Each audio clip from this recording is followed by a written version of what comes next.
नमस्कार, आप सभी का स्वागत है। तो आज के वीडियो का जो टॉपिक मैं आपके लिए लेकर आया हूँ वो है एसईओ के ऊपर, सर्च इंजन ऑप्टिमाइजेशन। ये कंप्लीट वीडियो है आपके लिए। इसके अंदर जितने भी टैक्टिक्स, जितने भी टेक्निक आजमाए जाते हैं एक किसी वेबसाइट को या किसी आर्टिकल को या किसी ब्लॉग को गूगल के फर्स्ट पेज पे रैंक कराने के लिए, वो सारे जो फैक्ट्स हैं वो आपको इस पूरे वीडियो के अंदर कवर अप करने को मिलेगा। आपको ये वीडियो लास्ट तक देखना है, तभी आपको सारी चीज़ें क्लियर होंगी कि सर्च इंजन ऑप्टिमाइजेशन बेसिकली क्या होता है और इसके कौन कौन से फैक्टर्स होते हैं, कैसे अपने ब्लॉग को या अपने आर्टिकल को या कैसे अपनी वेबसाइट को इसके थ्रू ऑप्टिमाइज़ किया जाता है, ताकि आपका जो वेबसाइट या ब्लॉग या आर्टिकल जो भी आप कुछ लिख रहे हैं, किसी भी चीज़ को आप गूगल के फर्स्ट पेज पर रैंक कराना चाहते हैं, तो सर्च इंजन ऑप्टिमाइजेशन का ये वीडियो जो है आपके लिए बहुत ज़्यादा फायदेमंद रहने वाला है। इस वीडियो के अंदर हम ये सब चर्चा करेंगे कि क्या बेसिकली सर्च इंजन ऑप्टिमाइजेशन क्या इतना ज़्यादा ज़रूरी है किसी वेबसाइट को रैंक कराने के लिए, या इसके बिना भी हम वेबसाइट को रैंक करा सकते हैं। अगर हम रैंक करा सकते हैं तो उसके क्या फैक्टर्स होते हैं, अगर हम रैंक नहीं करा सकते तो सर्च इंजन ऑप्टिमाइजेशन कैसे हम इसको स्टडी कर सकते हैं, कैसे हम इसको इम्प्रूव करके अपनी वेबसाइट में इसको ला सकते हैं। तो चलिए वीडियो को शुरू करते हैं पहले टॉपिक के साथ में, जिसमें आपको पूरा ओवरव्यू इस वीडियो के अंदर मिलेगा कि एसईओ सर्च इंजन ऑप्टिमाइजेशन क्या होता है, ये किस लिए ज़रूरी होता है, कैसे करते हैं, मेजर रिक्वायरमेंट्स क्या होती है, टाइप्स ऑफ एसईओ क्या है, उसके बाद कौन कौन से फैक्टर्स होते हैं, ये सारा कुछ हम इस वीडियो के अंदर चर्चा करेंगे। तो सबसे पहले हम एक टॉपिक उठाते हैं, व्हाट इज एसईओ। तो एसईओ क्या होता है? एसईओ बेसिकली एक गूगल का एक फैक्टर है, गूगल का एक हम कह सकते हैं टर्म एंड कंडीशन है गूगल की, कि गूगल ने कुछ गाइडलाइंस बनाए हैं। उन गाइडलाइंस के थ्रू अगर आपका ब्लॉग या तो आपका आर्टिकल या तो आपका वेबसाइट कुछ भी अगर आपने गूगल के थ्रू लिखा, गूगल के लिए लिखा है, गूगल के ऊपर आप पोस्ट करना चाहते हैं, तो अगर आपने गूगल की टर्म एंड कंडीशन जिसको हम एसईओ कहते हैं उसको अगर आप फुलफिल करते हैं, तभी गूगल आपकी साइट को वेरीफाई करेगा, तभी आपकी साइट को हरी झंडी देके वो फर्स्ट पेज पे लेके आएगा। सिंपल। और ये ज़रूरी क्यों होता है? ज़रूरी इसलिए होता है कि अगर आप अपने ब्लॉग को एसईओ ऑप्टिमाइज नहीं करेंगे, जो गूगल की गाइडलाइंस है उसको फॉलो नहीं करेंगे, तो आपकी साइट जो है वो बॉटम में रहेगी, कभी भी आपकी साइट रैंक नहीं हो पाएगी। चाहे आप उसके ऊपर जितना भी आपने कमेंट करवा लिया हो, जितना भी आपने उसको शेयर कर लिया हो, जितने भी आपके ब्लॉग के ऊपर लाइक्स आ गए हों, लेकिन जब तक आपकी वेबसाइट के अंदर कुछ ऐसी चीज़ें, कुछ ऐसे पैरामीटर्स हैं जो गूगल ने सेट किए हैं, अगर आप उनको फुलफिल नहीं करते तो आपकी साइट रैंक नहीं होने वाली। हाउ टू डू एसईओ में हम ये चेक करेंगे कि एसईओ कैसे करते हैं, तो उसका मैं आपको लाइव प्रैक्टिकल करके अभी इस वीडियो में आपको बताऊंगा कि एसईओ कैसे करते हैं, कंटेंट कैसे लिखते हैं, उसको हम ऑप्टिमाइज कैसे करते हैं। आर्टिकल के अंदर जो हमने कीवर्ड को सर्च किया है, कीवर्ड के ऊपर फोकस करके हमने लिखा है, उस आर्टिकल को पब्लिश करने से पहले जो जो प्रोसेस होता है, सारा कुछ मैं आपको इस वीडियो के अंदर बताने वाला हूँ। मेजर रिक्वायरमेंट्स क्या होती है एसईओ करने के लिए? आपके पास एक एक्टिव वेबसाइट होनी चाहिए, वेबसाइट के ऊपर कंटेंट होना चाहिए। कंटेंट का मतलब है कि अगर आप किसी भी वेबसाइट, अगर आप कोई वेबसाइट बनाते हैं, उसके बाद उसके ऊपर आप 2 से 4, 5 से 10 पोस्ट लिखते हैं, तो उससे जो है एसईओ के चांसेस उतने ज़्यादा नहीं होते। अगर आपने उस वेबसाइट के ऊपर 20 से 30 पोस्टें, 40 पोस्टें, 50 पोस्टें लिख दिया, तो इन आर्टिकल से आपका जो वेबसाइट होता है वो थोड़ा सा वैल्यूएबल एक वेबसाइट हो जाता है। तो गूगल आपकी वेबसाइट को जल्दी वेरीफाई करता है और रैंकिंग के चांसेस ज़्यादा बढ़ जाते हैं।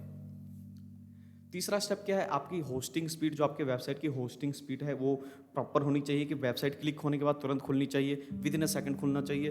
बैकलिंक कैसे क्रिएट करते हैं? बैकलिंक भी जो है ये बहुत ही मेजर एक रिक्वायरमेंट है एसईओ करने के लिए। बैकलिंक क्रिएशन में आपको इस वीडियो में बताऊंगा।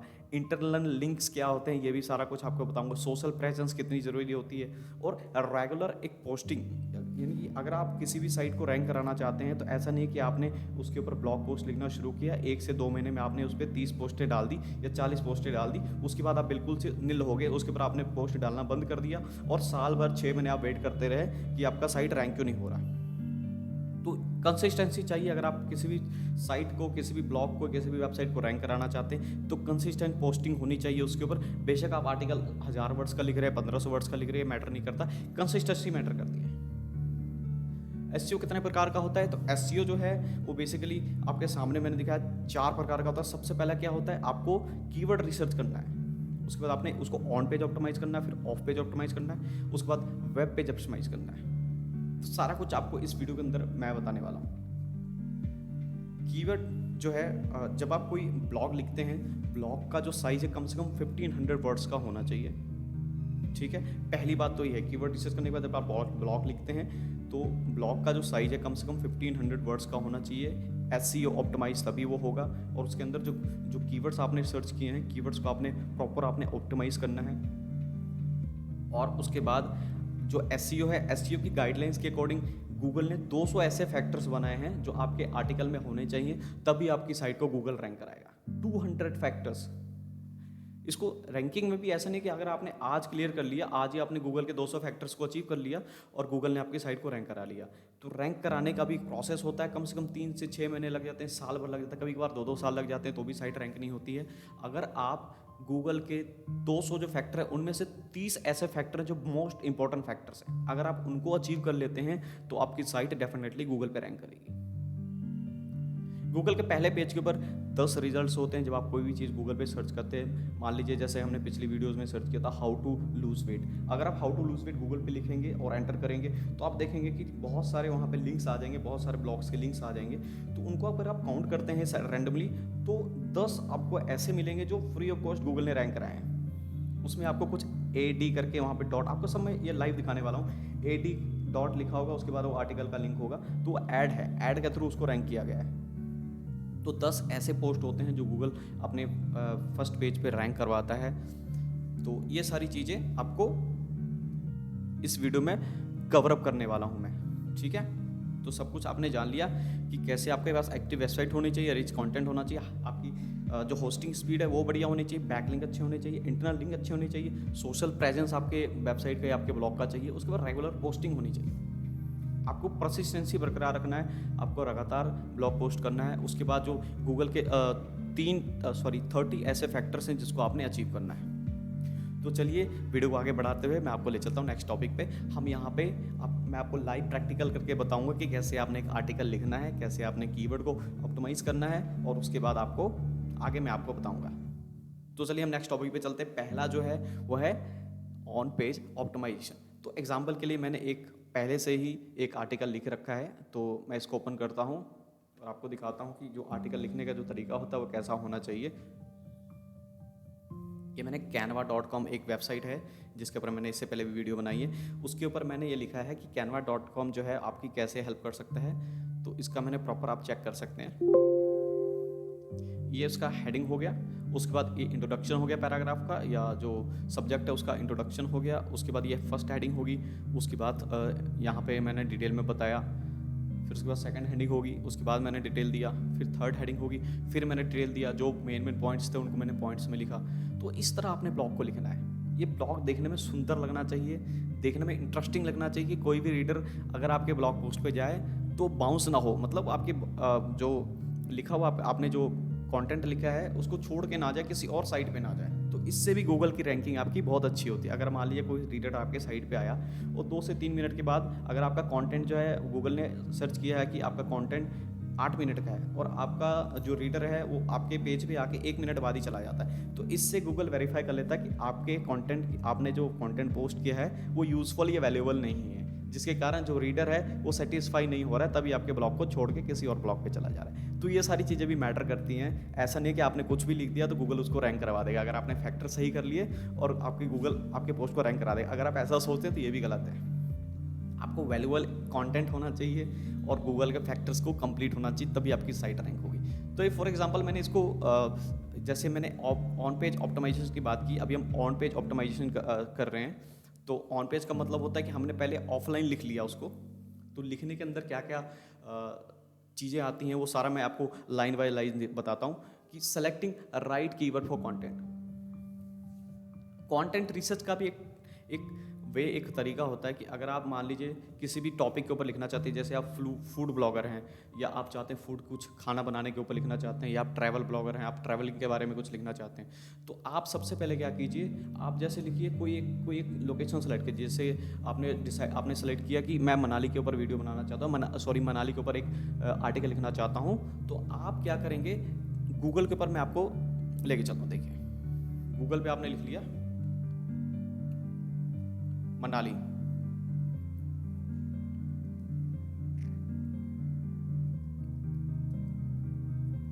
How to visit Manali. तो ये सारे देखिए, ये जो है ना ये कीवर्ड्स हो गए। लोग गूगल के ऊपर मनाली के बारे में इतना कुछ सर्च कर रहे हैं। अगर आप चाहें तो इस कीवर्ड पे भी ब्लॉग लिख सकते हैं, अगर आप चाहें तो इस कीवर्ड पे भी ब्लॉग लिख सकते हैं, अगर आप चाहें इस पे भी लिख सकते हैं। तो ये सारे कीवर्ड्स हैं जो आपको गूगल ने, अगर आप मान लीजिए कोई, अगर आप मान लीजिए कोई फूड ब्लॉगर हैं जो जो खाना बनाने के ऊपर या कुछ ऐसी चीज़ के ऊपर ब्लॉगिंग करना चाहते हैं जो लोग सर्च कर रहे हैं, नहीं सर्च किया, उसको आपने देखना है। तो मान लीजिए मैंने लिखा यहाँ पे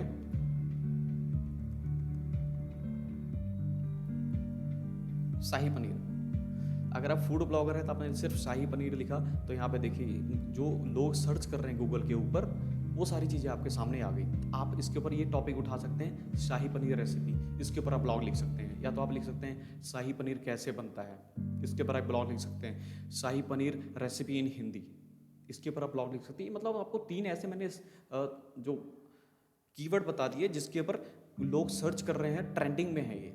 तो आप इनको फोकस करके आप इनके ऊपर ब्लॉग लिख सकते हैं।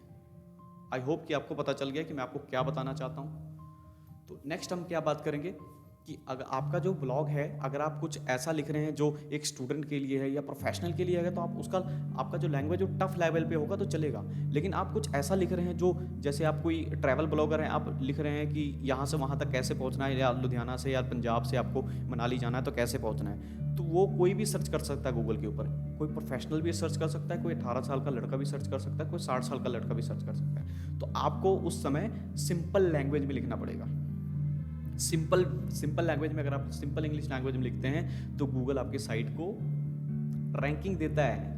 रैंकिंग इसलिए देता है क्योंकि आपने उस ब्लॉग को अपने ऑडियंस, आपका जो ऑडियंस है वो वास्ट ऑडियंस है, छोटा ऑडियंस नहीं है। अब मान लीजिए आप कोई एक ऐसे ब्लॉगर बनते हैं जो, मान लीजिए आप सिर्फ लीगली कुछ ऐसा एडवाइस देते हैं उस ब्लॉग पे, आप एक एडवोकेट हैं और आप चाहते हैं, आप ब्लॉग बनाना चाहते हैं और आप चाहते हैं कि आप लोगों को एडवाइस दें कि कैसे वो लॉ को पालन करें, लॉ को फॉलो करें, तो आप चाहे तो टफ लैंग्वेज में भी लिख सकते हैं। क्योंकि आपका जो जो ब्लॉग है, आपका जो आर्टिकल है, वो पढ़ा लिखा इंसान ही खोलेगा। ये पढ़ा लिखा इंसान जो, जिसने कम से कम ग्रेजुएट की होगी, जिसको थोड़ा सा इंटरेस्ट होगा कि लॉ क्या होता है या कौन से टर्म कंडीशन को फॉलो करके हम क्राइम से बच सकते हैं। तो ये सारी चीज़ें आपको सर्च करना पड़ेगा, आपको ऑडियंस को देखना पड़ेगा। जैसे आपका ऑडियंस है उस अकॉर्डिंग आपको आपको कंटेंट को लिखना है, उसी लैंग्वेज में, टफ लैंग्वेज में लिखना है। अगर आपका ऑडियंस वाइड है, जो आपको लगता है कि आप किसी खास ऑडियंस को टारगेट कर रहे हैं जो कम से कम ग्रेजुएट है या उसने कम से कम डॉक्टरेट की डिग्री की होगी या ये पोस्ट ग्रेजुएशन किया होगा, तो आप टफ लैंग्वेज लिख सकते हैं। लेकिन अगर आपको लगता है कि आपका ऑडियंस कोई भी हो सकता है, चाहे तो वो 8वीं क्लास का बच्चा भी पढ़ सकता है, चाहे तो पीएचडी होल्डर भी पढ़ सकता है, आपको नॉर्मल सिंपल लैंग्वेज में लिखना है। लिखते टाइम आपको ध्यान रखना है कि आपको कभी भी किसी दूसरे आर्टिकल से, किसी भी दूसरे वेबसाइट पर जाके वहाँ से कॉपी करके आपकी वेबसाइट पे पेस्ट नहीं करना है। अगर आपने ये क्राइम किया तो गूगल के लिए ये क्राइम है और गूगल आपको पेनल्टी देगा, आपकी साइट को ब्लॉक कर देगा। तो इस चीज़ को आपने गांठ बांध लेना है, इस चीज़ को आपने डिस्क्लेमर में ले लेना है कि आपने कभी भी किसी और ब्लॉग के ऊपर जाके वहाँ से कंटेंट को कॉपी और करके अपने वेबसाइट में, अपने जो ब्लॉग है आपको उसमें पोस्ट नहीं करना है। तो आगे चलते हैं कि आपका जो पैराग्राफ है वो कम से कम 3 से 5 लाइन के अंदर ख़त्म होना चाहिए। ऐसा नहीं हो कि कोई भी आपके पेज पे आए और उसको बहुत लेंथी पैराग्राफ दिखे। बेशक उसके अंदर आपने बहुत ही वैल्यूएबल इन्फॉर्मेशन दी है जो उसको पढ़ के उस व्यूवर को बहुत अच्छा फील होगा या बहुत अच्छा उसको रिजल्ट मिल जाएगा कि हाँ, उसने जो सर्च किया उसको पता चल गया, लेकिन उसका इंटरेस्ट तब तक नहीं बनेगा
तो उसका इंटरेस्ट तब तक नहीं बनेगा जब तक उसको पता ना चले कि उस कंटेंट के अंदर लिखा गया है। तो उसका इंटरेस्ट तब तक नहीं बनेगा जब तक उसको पता ना चले कि उस कंटेंट के अंदर एक्चुअल में क्या लिखा है। तो आपको कंटेंट को इस अकॉर्डिंग डिज़ाइन करना है, उस अकॉर्डिंग लिखना है कि कोई भी व्यूअर आपके कंटेंट पे आता है तो उसको पूरा पढ़ के ही जाए। अगर उसमें कुछ वैल्यूएबल लिखा हुआ है तो आपको कंटेंट को अच्छे से डिज़ाइन करना पड़ेगा। जैसे कि मैंने आपको यहाँ पे अभी लाइव करके बताया था कि देखिए मैंने भी एक कंटेंट लिखा है, तो कंटेंट लिखने का तरीका देख सकते हैं कि कितनी छोटी छोटी लाइंस में कंटेंट को लिखा है। एक लाइन जो शुरू किया मैंने यहाँ पे खत्म हो गया। सेकंड जो मैंने लाइन शुरू किया, सेकंड जो पैराग्राफ मैंने शुरू किया वो छोटे से वर्ड एक सिंगल से लाइन में खत्म हो गया। थर्ड भी देख लीजिए, फोर्थ भी देख लीजिए, कोई भी आपको लाइन ऐसा नहीं लगेगा जो देख के आपको लगे कि बड़ा सा पैराग्राफ लिखा है। ये देखिए मैंने एक पैराग्राफ यहाँ पे भी लिखा है लेकिन बीच में लिखा है। अगर आपका रीडर जो है इतना पढ़ लेता है ना तो फॉर श्योर जो आपने आगे जाके 2-3 पैराग्राफ अगर जो 3 से 4-5 लाइनों के बना भी दिए तो उसको पढ़ लेगा। अगर आपने शुरुआत में ऐसा कुछ कर दिया तो आपका जो रीडर है वो पहले ही आपके पेज से बाउंस हो जाएगा, किसी और आर्टिकल पे चला जाएगा जो आपकी साइट के हेल्थ के लिए बिल्कुल ही गलत है। अगर ऐसा कुछ होता है तो गूगल बियर नहीं करता, आपकी साइट को डीरैंक कर देता है। ठीक है, तो उसके बाद मैं आपको इस वीडियो में बताऊंगा कि लिखने के बाद आपको क्या प्रोसेस को फॉलो करना है। स्मॉल एसईओ टूल नाम की एक साइट है जिसके ऊपर जाना है, वहाँ पे हमने कंटेंट को कॉपी पेस्ट करना है और वहाँ पे प्लेजरिज्म चेक करना है, ग्रामेटिकल चेक करना है। और उसके बाद जो आपका जो मैंने कंटेंट लिखा है इसके अंदर आपको इमेज डाल के बताऊंगा कि कैसे आपको इमेज लगाने हैं। उसके बाद आपको बुलेट पॉइंट्स जैसे कि मैंने आपको बताया कि बुलेट पॉइंट्स में अगर आपको मेन कुछ लगता है जो आपको दिखाने वाला है, जो ऑडियंस आपकी देखनी ज़रूरी है, तो आप उसको बुलेट पॉइंट्स के अंदर आप उसको मेंशन कर सकते हैं। ठीक है, कीवर्ड डेंसिटी चेक करनी, कीवर्ड डेंसिटी मैं आपको ऑनलाइन बताऊंगा। उसके बाद प्लेसमेंट ऑफ कीवर्ड, ये सारा कुछ ऑनलाइन आपको बताने वाला हूँ। ठीक है, तो इस टर्निंग वर्ड्स का मतलब ये होता है जो आपको प्लेजरिज्म का जो टूल है उसके अंदर मैं आपको बताऊंगा अभी कीवर्ड अप्रॉक्सीमेटिवली। अभी मैं आपको लाइव ले चलता हूँ जब हम वेब पेज ऑप्टिमाइजेशन पे जाएंगे। तो अभी हमने ऑन पेज ऑप्टिमाइजेशन में कर लिया। ऑन पेज ऑप्टिमाइजेशन में सिंपल होता है, आपने कंटेंट को लिखा। सबसे पहले मैंने जैसे सोचा कि canva.com पे मैंने लिखना है, तो canva.com के बारे में मैंने गूगल पे सर्च किया, दूसरे लोगों ने क्या लिखा है मैंने उसको रिसर्च किया, पढ़ा, बढ़िया से समझा। उसके बाद मैंने उनको अपने वर्ड्स में इसको लिखा। तो आपने भी ऐसे ही करना है, किसी भी साइट को कॉपी पेस्ट नहीं करना है, बस अपने वर्ड्स में लिख लेना है। लिख लेंगे, आपका जो कंटेंट है ये पब्लिश होने के लिए अब तैयार हो चुका है। तो अब हम क्या करेंगे, पब्लिशन से पहले इसको एक प्रोसेस से गुजरना पड़ता है जिसको हम वेब पेज ऑप्टिमाइजेशन करते हैं। ठीक है, ऑन पेज ऑप्टिमाइजेशन आपका हो गया, अब हम करेंगे वेब पेज ऑप्टिमाइजेशन। तो वेब पेज ऑप्टिमाइजेशन के अंदर एक टूल होता है जिसका नाम है योस्ट एसईओ टूल। ये फ्री ऑफ कॉस्ट अवेलेबल है, ये पेड वर्जन भी अवेलेबल है, फ्री ऑफ कॉस्ट भी अवेलेबल है। तो बेसिकली अभी मैं आपको ट्यूटोरियल बेस पे बता रहा हूँ, तो आपको मैं फ्री वर्जन ही बताऊँगा। तो फ्री वर्जन करके भी आप इसको यूज़ कर सकते हैं और इसको अपने ब्लॉग में पब्लिश कर सकते हैं। तो चलिए, इसको मैंने यहाँ से कंटेंट को कॉपी कर लिया और मैं आपको अभी ले चलता हूँ मेरे लाइव ब्लॉग पे जो है pankajchaurasia.com।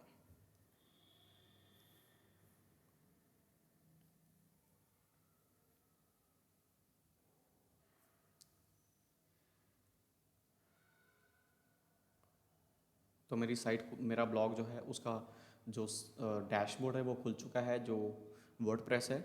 तो यहाँ से हमने पोस्ट करना है। तो पोस्ट करने के लिए आपको देखिए सबसे पहले हमने लॉगिन किया, उसके बाद वर्डप्रेस में गया और यहाँ पे जाके मैंने पोस्ट के ऊपर जाके कर्सर ले गया, ये सब मेन्यू खुल जाता है। तो यहाँ पे ऐड पोस्ट पे क्लिक कर लिया। तो अभी प्रोसेस हो रहा है।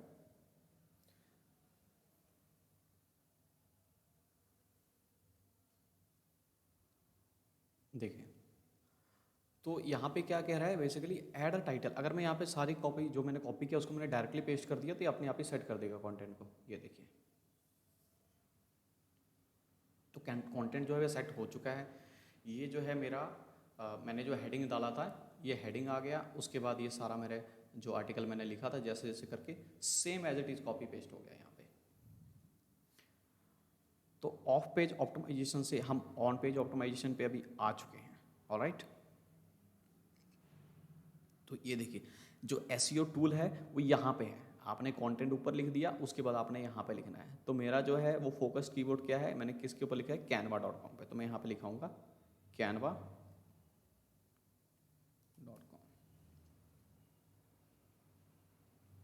सिर्फ लिखते हैं कैनवा। ठीक है, तो फोकस कीवर्ड में मैंने अपना टैगलाइन लिख दिया। जो मेरा टैग था जो मेरा फोकस कीवर्ड था उसको मैंने लिख दिया यहाँ पे। और अब हम क्या करते हैं, इसको हम ऑप्टिमाइज करना शुरू कर देंगे। पहले हमने इसको ऑफ पेज किया, अब इसको हम ऑन पेज ऑप्टिमाइज करते हैं। तो ये देखिए ये जो अंडरलाइन के नीचे जो यहाँ पे सजेशंस दे रहा है वो इसके कारण दे रहा है क्योंकि हमने इसको ग्रामेटिकल चेक करना है। ग्रामेटिकल चेक करने के लिए मैंने ग्रामरली नाम का एक एक्सटेंशन होता है जिसको मैंने अपने क्रोम में इंस्टॉल किया हुआ है। तो अभी हम क्या करेंगे, इसको हम ऑप्टिमाइज करेंगे। ठीक है, जैसे कि अभी मैंने आपको बताया था ना यहाँ पे कि आपको प्लेजरिज्म चेक करना है, ग्रामर चेक करना है, तो वही हम अभी करने वाले हैं। ठीक है, of page web page optimization में हम इस टूल के अकॉर्डिंग, ठीक है, योस्ट एसईओ टूल है, इसको आपने इंस्टॉल करना है अपने पैनल में, अपने जो आपका वर्डप्रेस का डैशबोर्ड है उसके अंदर आपने इंस्टॉल करना है। तो आपने अब देखिए यहाँ पे मैंने इसको इंस्टॉल किया हुआ है, तो इसको हम ऑप्टिमाइज करते हैं। जो सजेशंस दे रहा है हमारे अकॉर्डिंग अगर सही है तो हम उसको सेलेक्ट करेंगे, अगर हमें लगता है कि नहीं ये सजेशन गलत है तो उसको आप यहाँ से डिसमिस कर सकते हैं। ठीक है, बहुत ही इजी है किसी ब्लॉग को लिखना, कोई ज़्यादा बड़ी बात नहीं है। अगर आप चाहें कोई 5वीं 10वीं कोई 10वीं क्लास का बच्चा भी इस ब्लॉग को लिख सकता है। सब कुछ रिसर्च पे डिपेंड करता है। आप जितना रिसर्च करते हैं, जितना आप चीज़ों के बारे में जानते हैं, उतना आपके लिए आसान हो जाता है। क्योंकि अगर आप बिना कुछ जाने, बिना कुछ समझे, आप कुछ ही चीज़ के बारे में आपको डेफिनेशन देने के लिए कहा जाएगा तो आपको नहीं पता होगा कि क्या है। इसलिए आपको स्टडी करना बहुत ज़रूरी है। कोई भी आर्टिकल आप लिखना चाहते हैं उसके ऊपर आप सबसे पहले आप लिखने मत बैठिए। इससे क्या होता है, डिमोटिवेशन के चांसेस ज़्यादा हो जाते हैं, क्योंकि आपके ख्याल आपके माइंड में थोड़े टाइम, जब तक मोटिवेशन रहेगा तब तक ख्याल आएगा। मोटिवेशन डाउन हुआ तब आपका ख्याल जो आपके दिमाग से हैं वो सारे गायब हो जाएंगे। इसलिए मोटिवेशन को हाई लेवल पे रखने के लिए किसी भी कंटेंट को लिखने से पहले आप पहले रिसर्च कीजिए। रिसर्च करेंगे तो आपको उसके बारे में और डिटेल नॉलेज हो जाएगी। तो जब डिटेल नॉलेज हो जाती है तो आपके लिए आसान हो जाता है। तो अभी देख सकते हैं जैसे कि मैं अपने जो ब्लॉग है जिसके ऊपर जो भी मिस्टेक्स हैं उनको, ये देखिए कैनवास आ रहा है, कैनवास नहीं है ये कैनवा है, तो इसको मैं डिसमिस कर दूंगा। ठीक है, इसको हम ऐड टू डिक्शनरी कर लेते हैं। तो जहाँ भी कैनवा लिखा होगा ये अपने आप ही जो है ये यहाँ से ऐड टू डिक्शनरी।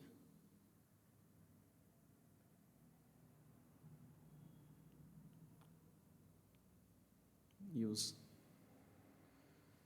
इसको करने में थोड़ा सा प्रोसेस लगता है। आपका ये वीडियो है थोड़ा सा लेंदी हो जाएगा, लेकिन आपको मैं गारंटी देता हूँ कि इस वीडियो के बाद आपको जो एसईओ है उसके ऊपर आपको बहुत कुछ आपको पता चल जाएगा कि एक्चुअल वाकई में एसईओ होता क्या है। और अगर आप न्यू कमर हैं इस फील्ड में तो आपको बहुत हद तक पता चल जाएगा कि एसईओ कैसे करते हैं। मैं आपको ये गारंटी नहीं दूंगा कि आप इस वीडियो को देखने के बाद आप प्रो बन जाएंगे। अगर आप पहले से ही डिजिटल फील्ड में हैं, अगर आप डिजिटल मार्केटिंग ऑलरेडी कर रहे हैं, तो ये वीडियो शायद आपको उतना ज़्यादा फ़ायदा ना दे, क्योंकि मैंने इसमें बेसिक चीज़ें बताई हैं जो एक न्यू कमर को, जो एक नया, जैसे मान लीजिए किसी ने नया डिजिटल मार्केटिंग को ज्वाइन करना है और नए नए आप इस फील्ड में आए हैं, तो आपके लिए वीडियो बहुत ही फ़ायदेमंद रहेगा। तो बेसिक आपको क्या क्या चीज़ें करनी चाहिए, क्योंकि इसमें मैंने सारे फ्री टूल्स को यूज़ किया है। फ्री मैंने बताया है कि कैसे आप फ्री एसईओ कर सकते हैं। अगर आप पेड एसईओ करते हैं तो वो थोड़ा अपर लेवल का हो जाता है। तो अगर आप ऑलरेडी डिजिटल मार्केटिंग कर रहे हैं तो ये वीडियो माइट भी आपको उतना इन्फॉर्मेटिव ना लगे, क्योंकि ये बेसिक चीज़ें इसमें बताई गई हैं। तो एज ए आपको फिर बाद में आप ऐसा कहें कि आपने मेरा समय ख़राब किया, इसलिए मैं आपको एथिकल बेस पे मैं आपको बता रहा हूँ कि अगर आप ऑलरेडी डिजिटल मार्केटिंग में हैं तो आई एम सॉरी, अगर आप लास्ट में आपको फील होता है कि आपका मैंने समय वेस्ट किया तो चलिए वीडियो को आगे बढ़ाते हैं। जैसा कि मैं ऐसा कर रहा हूँ, सबसे पहले इसको ऑप्टिमाइज़ कर रहा हूँ। थोड़ा सा लंबा समय लग जाता है कभी कभार। वैसे मैं आप क्या कर सकते हैं, जब आप आर्टिकल लिखते हैं,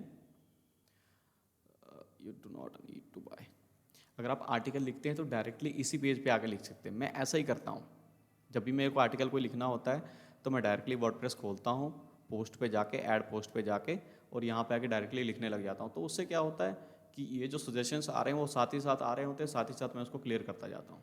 अभी मैंने आपको समझाने के लिए ऐसा किया कि मैंने उसको अलग लिखा, उसके बाद आपको टूल खोल के उसके बाद जैसे जैसे यहाँ पर प्रोसेस करते हैं, पेस्ट करते हैं, तो मैं आपको लिखने के लिए बताया कि कैसे आपने लिखना है, कैसे इसको ऑप्टिमाइज़ करना है। ठीक है, तो आप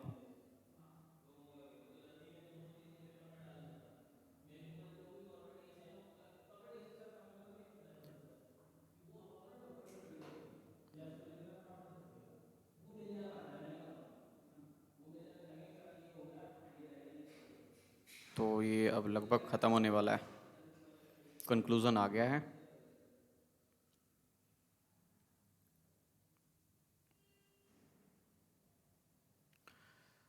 Canva app is all Canva app is also apps is also available. You can download and use it.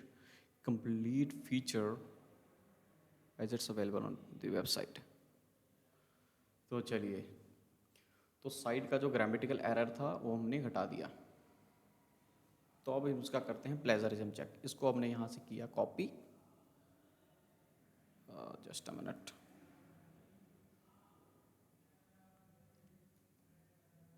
यहाँ से मैंने इसको किया कॉपी। अब मैं आपको ले चलता हूँ प्लेजरिज्म चेक करने वाला जो टूल है, smallseotools.com। इसको खोला हमने, अब ये साइट प्रोसेस हो रहा है।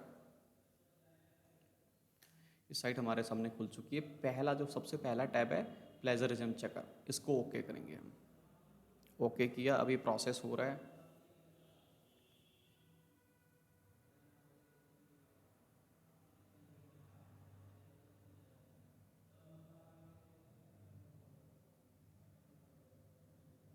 प्लेजरिज्म चेकर खुल गया।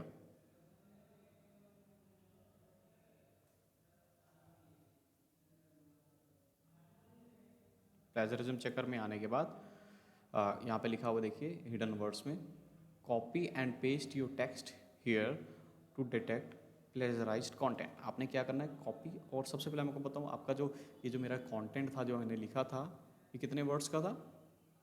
1451 वर्ड्स का है। और यहाँ जो लिमिट है वो 1000 वर्ड्स की है। तो अभी हम क्या करेंगे, वापस से जाएंगे हम अपने इस डैशबोर्ड पे जहाँ से हमने इस कॉपी किया था इस सारे ब्लॉक को। तो हम यहाँ से उतने ही वर्ड्स को उठाएंगे जितना हमें लगता है कि 1000 वर्ड्स हो जाएंगे। तो हम आधे आधे करके इसको कर सकते हैं, ठीक है। तो लगभग आधा मैंने सेलेक्ट कर लिया। अब मैं जाता हूँ दोबारा प्लेजरिज्म चेकर पे, ताकि जो 1000 वर्ड्स का जो इनका कैपिंग है उसको मैं फुलफिल कर पाऊँ।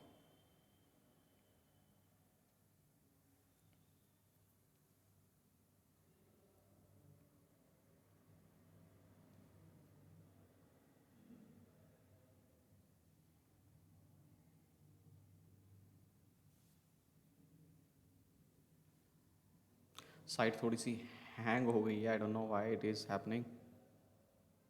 अभी बीच में लैपटॉप शट डाउन हो गया था।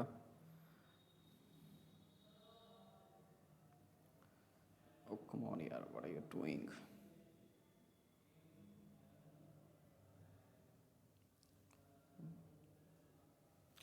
Late me refresh the page first.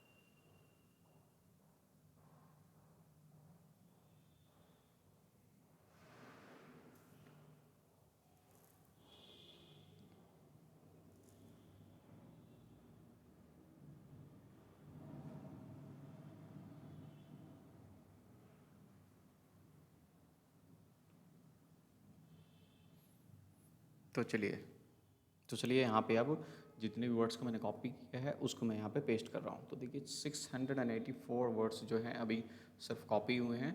तो इसको मैंने क्या करना है, अब मैं इसको प्लेजरिज्म चेक करता हूँ। आई एम नॉट ए रोबोट, इस पे आपने चेक करना है और उसके बाद आपने चेक प्लेजरिज्म पे क्लिक करना है।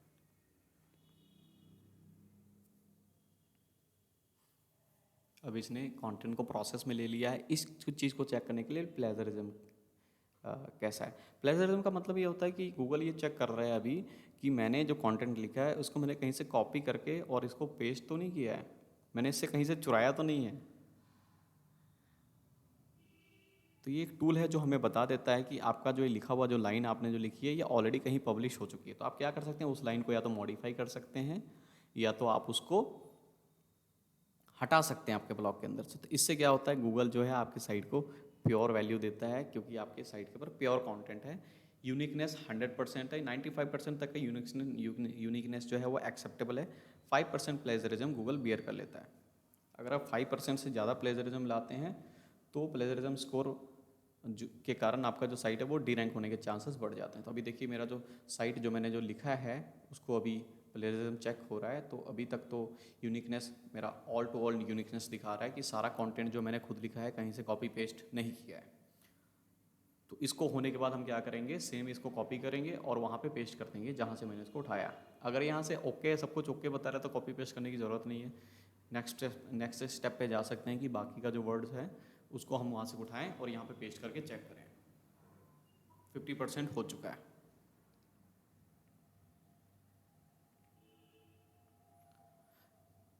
कभी कभार थोड़ा सा समय 2 से 3 मिनट का ज़्यादा लग जाता है प्लेजरिज्म चेक करने की। ये प्रोसेस है, अगर आप इसको खुद करेंगे तो वाकई में थोड़ा सा समय लगता है किसी भी कंटेंट को लिखना, पहले उसको रिसर्च करना, फिर उसको लिखना, फिर टूल्स के थ्रू उसको ऑप्टिमाइज़ करना, फिर पब्लिश करना, तो बहुत लंबा प्रोसेस है।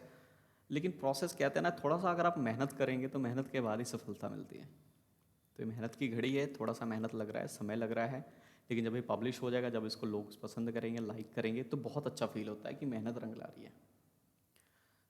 तो 70% तक का जो है यूनिकनेस जो smallestyeartools.com इसने फाइंड कर लिया 75% तक का। ये धीरे धीरे बढ़ता ही जा रहा है। 100% होगा इसका मतलब रिजल्ट ओके हो चुका है। अब इस जो कंटेंट है इसको हम गूगल में इतने पार्ट को तो हम पब्लिश कर ही सकते हैं। तो चलिए जब तक ये हो रहा है आई थिंक ये 100% हो जाएगा, क्योंकि मैंने इस कंटेंट को कहीं से भी चुराया नहीं है, मैंने इसको कॉपी पेस्ट कहीं से नहीं किया है, मैंने इसको डायरेक्टली खुद लिखा है। तो कहाँ तक हमने लिखा था, कॉपी किया था, मैं यहाँ पे देख लेता हूँ। Come on boy, publishing to social media tool, designing page, यहाँ तक मैंने इसको कॉपी कर लिया। Where it is designing page, यहाँ तक कॉपी हो गया था। अब यहाँ से हम शुरू करते हैं। How content planner is useful etcetera etcetera. Come on boy, what are you doing? Oh my god, it's hanging. Don't know why this laptop is not working properly today.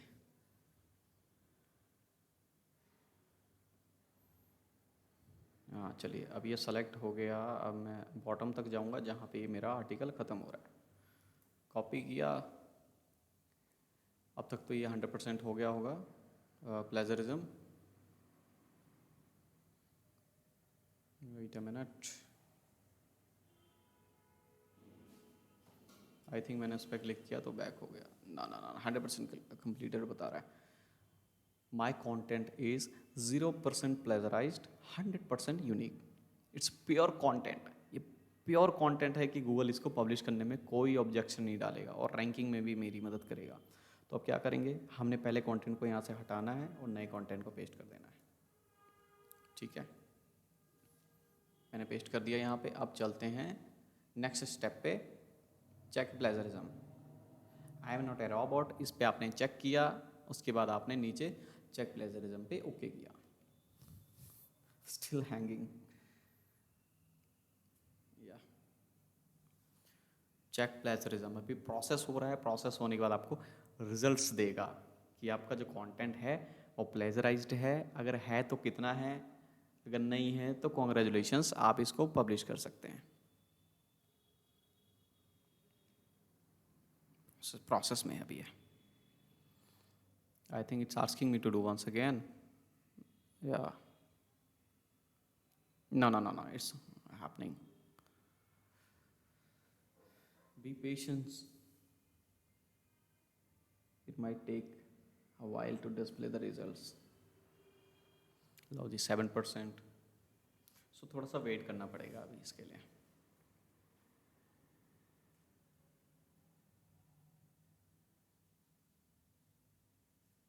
ये भी एक प्रोसेस है जिसके थ्रू आपको गुजरना ही पड़ेगा। अगर आप कोई भी आर्टिकल लिखते हैं, कोई भी आप कंटेंट लिखते हैं, तो गूगल में पब्लिश करने आप चाहे तो डायरेक्टली भी पब्लिश कर सकते हैं। ये एक चेक होता है, एक सेटिस्फेक्शन होता है, इनर सेटिस्फेक्शन होता है कि हाँ चलिए मैंने इस पे चेक किया, क्योंकि मुझे पता है मैंने कंटेंट जो मैंने खुद लिखा है, ना तो मैंने इसको कहीं से कॉपी किया, ना तो मैंने इसको कहीं से पेस्ट किया है, मैंने इसको खुद लिखा है। लेकिन फिर भी एक इनर कॉन्शियस होना चाहिए आपके अंदर, एक इनर सेटिस्फेक्शन होना चाहिए कि चलिए आपका जो रैंकिंग का जो एक फैक्टर है उसको आपने कंप्लीट किया, कि आपका प्लेजरिज्म ओके है। तो मैंने बहुत सारे आर्टिकल ऐसे भी लिखे हैं जिसमें मैंने डायरेक्टली लिख दिया है, लेकिन ये कुछ हद तक सही भी है, कुछ हद तक नहीं भी है। आपको अगर आप सेटिस्फेक्शन चाहते हैं तो आप जो भी प्रोसेस है, प्रोसेस को फॉलो कीजिए। कॉन्फिडेंस सही है, लेकिन आपको प्रोसेस के थ्रू चलना सही है। तो चलिए 64% जो है, 74%, 71%, तो आफ्टर ऑल मेरा जो कंटेंट है जो मैंने लिखा है, ये इस टूल ने बता दिया कि ये यूनिक है। ठीक है, तो अब जो है ये पहला पेज जो था, पहला जो ऑन पेज ऑप्टिमाइजेशन, जो ऑप्टिमाइजेशन के अंदर जो हमने कीवर्ड, ये जो टूल्स को यूज़ करना था, टूल्स को हमने चेक कर लिया। अब जो कीवर्ड डेंसिटी है, प्लेसमेंट्स ऑफ कीवर्ड्स है, तो ये सारी चीज़ें आपको अब मैं बताऊंगा इस टूल के अंदर, जो है Yoast SEO tool. Alright,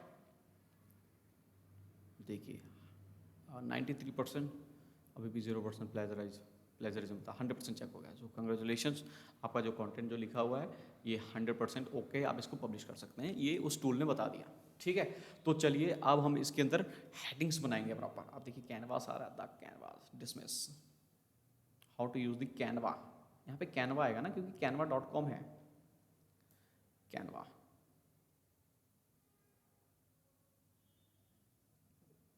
add to dictionary, What's not getting added यार, लेट इट डिसमिस इट। तो चलिए अब यहाँ से हमने इसको अब ये जो है इसको हमने बनाना है हेडिंग। तो हेडिंग में बनाने के लिए यहाँ पे जो ऑप्शन है इस पर क्लिक कीजिए, हेडिंग में जाइए, बन गया हेडिंग। हेडिंग 2 है, आप इसको चाहते हैं थोड़ा सा और छोटा करना, हेडिंग 3, हेडिंग 4, हेडिंग 5, हेडिंग यहाँ से हम कर लेते हैं specially design use to create graphics, इसको हम कर लेते हैं हेडिंग 4, छोटा कर लेते हैं, थोड़ा सा बोल्ड लगे देखने में, पर वो हेडिंग ही। अब ये जो है ये वर्ड्स है, ये इसको हमने करना है पैराग्राफ, पैराग्राफ लीजिए। तो हेडिंग आपने ऐसे बनाना, आपका हेडिंग बन गया, पैराग्राफ भी है, क्योंकि हमने ऑलरेडी बना रखा ना इसको, तो हमने इस साइड पे भी इसको बताना है कि ये जो है मेरा हेडिंग है और वो जो है मेरा पैराग्राफ है। ठीक है, तो हो चुका है ऑलरेडी।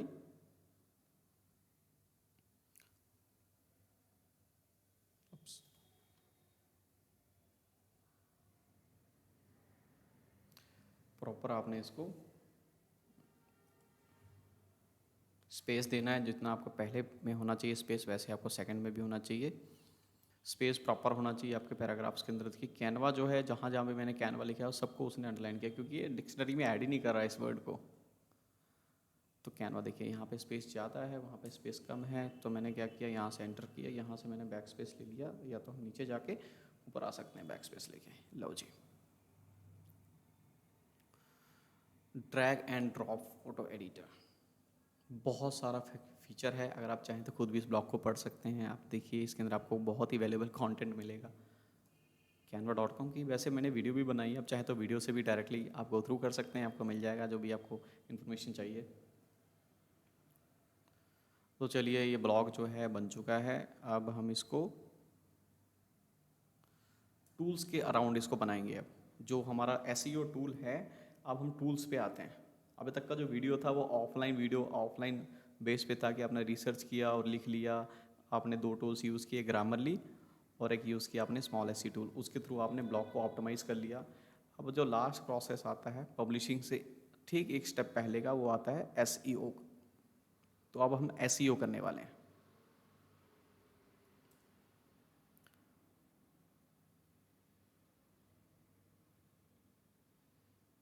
ठीक है, तो चलिए जैसे कि मैंने यहाँ पे फोकस की फ्रेज, मैंने किस की फ्रेज पे बनाया है, मेरा जो टॉपिक क्या था वो कैनवा था, कैनवा नाम की साइट है जिसके ऊपर मैंने ब्लॉग बनाया है। तो अब चलिए हम क्या करते हैं, इस पे जो इसका एसईओ है कैसे ऑप्टिमाइज़ करना है, मेन जो आपका जो इस वीडियो का निचोड़ है वो आपको अब मिलने वाला है कि एसईओ कैसे करते हैं। अब आप लिखने के बाद आप एसईओ करने के फॉर्म में अभी आ चुके हैं। तो आपने अगर आप कोई आर्टिकल बनाया है, कोई कंटेंट बनाया है, सेम प्रोसेस को फॉलो कीजिए। उसके बाद आप यहाँ पे ये जहाँ पे मैं अभी आपको बता रहा हूँ। तो एसईओ टाइटल में क्या है, एसईओ टाइटल में हमने लिखना है canva.com। आपकी साइट का नाम आपने लिख दिया, जैसे मेरी साइट का नाम है पंकज चौरसिया, canva.com। अब यहाँ पे आप ये भी लिख सकते हैं very useful tool by Pankaj Chaurasia. Slug में आप क्या बना सकते हैं, आप बना सकते हैं canva.com। बस बोलने की ज़रूरत नहीं, कैनवा लिख दीजिए बस। आप लिख सकते हैं कैनवा रिव्यूज़, इतना लिख दीजिए, बहुत है। मेटा डिस्क्रिप्शन में क्या लिखना है, मेटा डिस्क्रिप्शन में आप डिटेल में बता दीजिए कि आपने इस वीडियो के अंदर क्या बताया है। Canva is a very useful tool used to create graphic and photos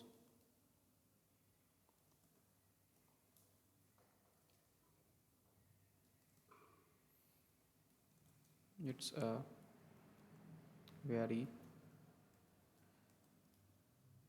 easy to use tool that a school going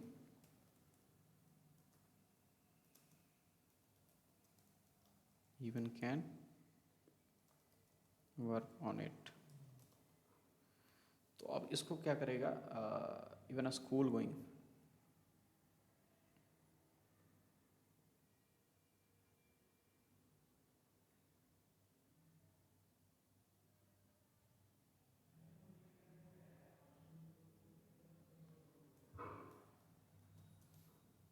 even a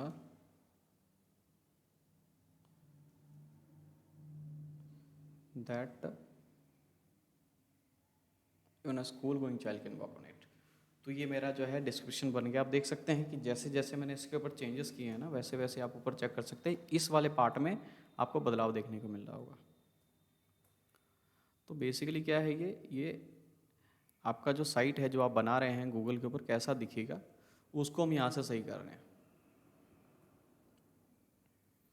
ये आपका ओवरव्यू है। जैसे कोई आपका जब आपका साइट गूगल पे रैंक करता है, तो जैसे आपने जो लाइनें देखी हैं, जैसे मैं आपको दिखाता हूँ,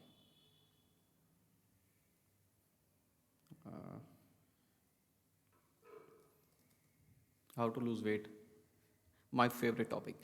तो आपका जो साइट है वो गूगल पे कैसे रैंक करेगा, वो ये देखिए, जो ये लिखा हुआ है ना, ये फॉर्म, इस फॉर्म को आप तैयार कर रहे हैं। देखिए यहाँ पे 2 लाइन 3 लाइनें लिखी हुई है ना, ये चीज़ें, तो आपने इसी अकॉर्डिंग यहाँ पे लिखा। ये आपका लिंक हो गया, ऑलराइट,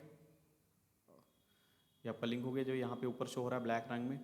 उसके बाद आपका ये आपकी वेबसाइट का लिंक हो गया। वेबसाइट पे आपने क्या लिखा है, जो आपका सब हेडिंग बनाया है, जो एसईओ टाइटल जो आपने दिया वो ये हो गया, ये। उसके बाद आपने जो डिस्क्रिप्शन में लिखा वो ये हो गया। तो इस तरह आपने इसको उस अराउंड बना दिया कि जब गूगल पे रैंक करेगा तो आपका साइट कैसे दिखेगा। अब हम चलते हैं नीचे के पार्ट में, एसईओ एनालाइज में, कि अब ये टूल अपने आप ही आपको बताएगा कि आपके इस ब्लॉग में क्या क्या मिस्टेक्स हैं जिसको आप सही कर सकते हैं। तो चलिए, इसके अंदर सबसे पहले बताया गया आउटबाउंड लिंक्स। तो जैसे कि मैंने आपको यहाँ प्रेजेंटेशन में भी बताया था कि आउटबाउंड लिंक्स क्या होता है। तो आप देखिए कि आउटबाउंड लिंक्स मैं आपको बताने वाला हूँ कि आउटबाउंड लिंक्स क्या होते हैं, उसको कैसे क्रिएट करते हैं। देखिए, इंटरनल लिंक्स हो गया एक, ठीक है। उसका बैकलिंक को हम बैकलिंक तो अलग चीज़ होगी, बैकलिंक भी लेना पड़ता है। तो एक इंटरनल लिंक बताया था आपको मैंने, एक और बताया था मैंने आउटबाउंड लिंक्स। तो चलिए, समवेयर अराउंड दिस वीडियो आपको मैंने बताया होगा। तो आगे हम चलते हैं, तो मैं आपको डायरेक्टली ले चलता हूँ कि कैसे हमने आउटबाउंड लिंक क्रिएट करना है। इसका सिंपल सा लॉजिक है, आउटबाउंड का मतलब है इंटरनेट है। ये इंटरनेट कैसे कनेक्ट होता है, जब एक साइट दूसरे साइट से कनेक्ट होगी तभी इंटरनेट कहलाएगा ना। तभी एक तरह से एक एक तार है, एक डोर है, आपने क्या किया, उस डोर के ऊपर आपने उस वेबसाइट को अपने लटका दिया, तो वो डोर जो है आपकी वेबसाइट के अंदर से होके दूसरे वेबसाइट में जाएगी, तब ये इंटरनेट कनेक्ट होगा ना, तभी इंटरनेट कहते हैं इसको। तो आपके वेबसाइट के ऊपर कोई आना चाहिए, कोई और वेबसाइट से लिंक आना चाहिए, और आपकी वेबसाइट से किसी और वेबसाइट को लिंक जाना चाहिए। इसी को कहा जाता है कि आपने लिंक लिया किसी वेबसाइट से, जिसको हम कहते हैं बैक लिंक। आपने किसी साइट से लिंक लिया तो उसको हम बैक लिंक कह दिए। आपने किसी साइट को लिंक दे दिया तो उसको हम आउटबाउंड लिंक कहेंगे। ठीक है, आपने अपनी साइट को, आपकी साइट को किसी ने अगर जो लिंक दे दिया, किसी ने आपकी साइट को अप्रिशिएट किया और अपने रीडर्स को आपकी साइट पे भेजा, तो वो आपका हो गया बैक लिंक। और जब आपने किसी भी साइट को अपनी साइट से किसी अपने व्यूअर्स को, अपने रीडर्स को आपने किसी और साइट पे भेजा, तो वो भेजेंगे आप आउटबाउंड लिंक के थ्रू। आप उसको बैक लिंक दे रहे हैं और आपके लिए वो आउटबाउंड लिंक होगा और उसके लिए बैक लिंक होगा। आई होप कि आपको पता चल गया है। तो आउटबाउंड लिंक अभी हम क्रिएट करते हैं। आउटबाउंड लिंक कैसे क्रिएट करते हैं, तो सिंपल सी बात है, हम क्या कर रहे हैं, अभी हम एक वेबसाइट के ऊपर रिव्यू दे रहे हैं, एक वेबसाइट के ऊपर बना रहे हैं कि canva.com एक्चुअल में क्या है। तो हम क्या कर सकते हैं, उसी वेबसाइट को बैकलिंक दे सकते हैं यहाँ से। तो इसके लिए क्या करना है हमें, सिंपल सा आप एक सिंगल बैकलिंक भी दे सकते हैं जो आपके लिए आउटबाउंड लिंक होगा उस वेबसाइट के लिए। तो कहीं से भी आप सर्च कर लीजिए हाउ टू यूज़ canva.com। इसको मैंने यहाँ पे कॉपी सेलेक्ट किया, यहाँ पे मैंने सबसे पहले canva.com ओपन किया, यहाँ से इसकी लिंक को कॉपी किया। ठीक है, दोबारा से अपने वर्डप्रेस पे गया और ये जो यहाँ पे सेलेक्ट किया हुआ है, इस लिंक वाले ऑप्शन पे मैंने ओके किया, ये खुल गया मेरे सामने। इसको मैंने पेस्ट किया। अगर आप इसको नए टैब में खोलना चाहते तो नए टैब में, सेम टैब में खोलना चाहते तो सेम टैब में। इसको मैंने ओके कर दिया। लो जी, आपने किसी साइट को बैकलिंक दे दिए यहाँ से, तो आपका जो ब्लॉग है वो एक और पैरामीटर को अप्रूव कर दिया है, और आपने देखिए जो वहाँ पे रेड हुआ था वो चला गया, वो नीचे आ गया। आउटबाउंड लिंक आपने दे दिया, गुड जॉब। अब क्या करना है, हमने इमेजेस ऐड करनी है। No image to appear on this page. तो इसके लिए आपने क्या करना है, इमेज लगाना है।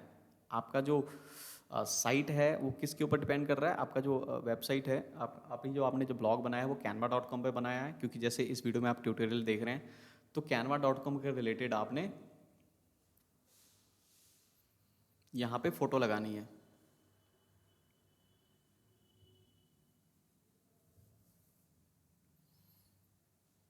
तो चलिए मैं canva.com की फ़ोटो लगाता हूँ। फ़ोटो भी क्रिएट कर सकते हैं। आपने यहाँ से क्या किया, सिंपली मैं स्क्रीनशॉट लिया। ठीक है, उसके बाद आप यहाँ पे वर्ड पे गए, पेस्ट किया, राइट क्लिक किया इस पे और यहाँ पे सेव पिक्चर कर दिया।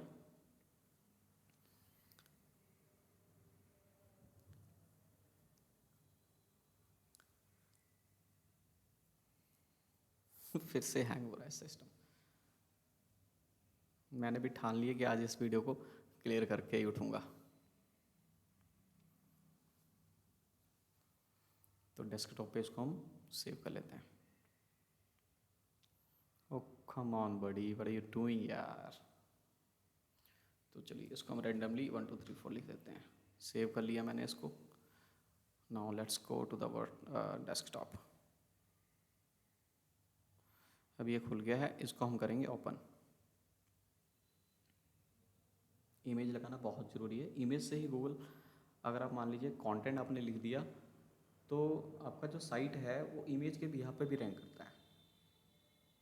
इसका भी बहुत बड़ा प्रोसेस होता है। जब आप गूगल में लिखेंगे, आप मान लीजिए किसी ने गूगल में लिखा canva.com और इमेज फॉर्म पे गया, तो अगर आपका इमेज वहाँ पे गूगल ने रैंक करा दिया, गूगल चाहे तो आपकी साइट को रैंक करा सकता है, वर्ड्स को रैंक करा सकता है, या तो ईमेल आपकी इमेज को भी रैंक करा सकता है। अगर आपकी इमेज को रैंक कराया हुआ है और उस इमेज को किसी ने क्लिक किया तो डायरेक्टली आपके पोस्ट पे पहुंच जाएगा। तो इसलिए इमेज लगाना भी बहुत ज़रूरी होता है। इससे गूगल भी वेरीफाई करता है कि जो चीज़ें लिखी हुई हैं वो क्या लिखी हुई हैं। वो इमेज देख के भी पता चलता है गूगल को कि ये जो कंटेंट है किस बिहाफ पे क्या चीज़ के बारे में लिखा हुआ है। क्योंकि वो जो गूगल के साइड में कोई ऐसा बंदा नहीं बैठा होता जो हर एक के पोस्ट को पढ़ के अप्रूव करेगा या उसको एसईओ पे रैंक करेगा। वो सिस्टमेटिकली होता है वो सारा कुछ। तो चलिए अब इसको हम क्रॉप करते हैं, जो अननेसेसरी चीज़ें हैं, जैसे ऊपर का जो हेडिंग दिखा रहा है जो मेरा, इसको हम हटा देते हैं, नीचे के टास्क बार को भी हटा देते हैं। ठीक है, तो अब ये बन चुका है एक हमारे लिए image. Save as a copy.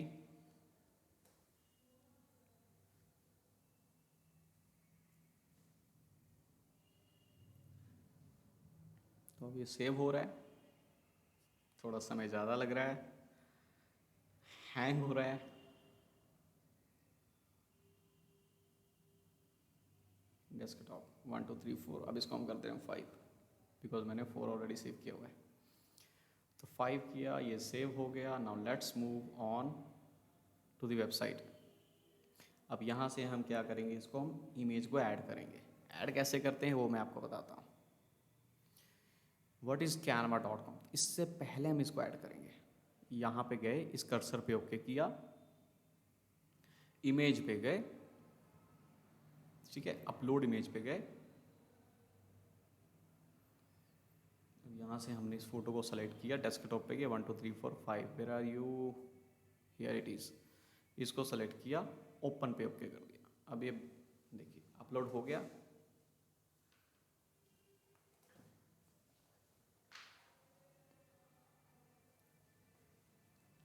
तो ये फ़ोटो भी आपने अपलोड कर दी। तो आई होप यहाँ से जो रेड पैरामीटर था वो गायब हो चुका है एब्सोल्युटली। अब देखिए ये येलो हो गया है। क्यों येलो हुआ है, इसका भी एक रीज़न है, मैं आपको क्लियर करता हूँ। अभी हमने क्या किया, सिर्फ फ़ोटो अपलोड किया है, फ़ोटो अपलोड हो रहा है। तो फ़ोटो अपलोड करने के लिए उसने बोला था कि आपको एक इमेज लगानी है, मैंने इस इमेज को लगा दिया। अभी भी वो येलो फॉर्म में है। वो येलो फॉर्म में क्यों है मालूम है आपको? गूगल को अभी भी पता नहीं चला कि मैंने जो फ़ोटो है वो किस लिए डाली है, क्या है इस फ़ोटो के अंदर। तो ये जो ऑल्ट टेक्स्ट है ना, ऑल्ट टेक्स्ट, यहाँ पे आपने मेंशन करना है canva.com। ठीक है, ऑल्ट टेक्स्ट पे आपने मेंशन कर दिया। आप देखिए वो गायब हो गया होगा। मतलब इमेज के बारे में भी बताना है कि इमेज वो है, उस इमेज में क्या है।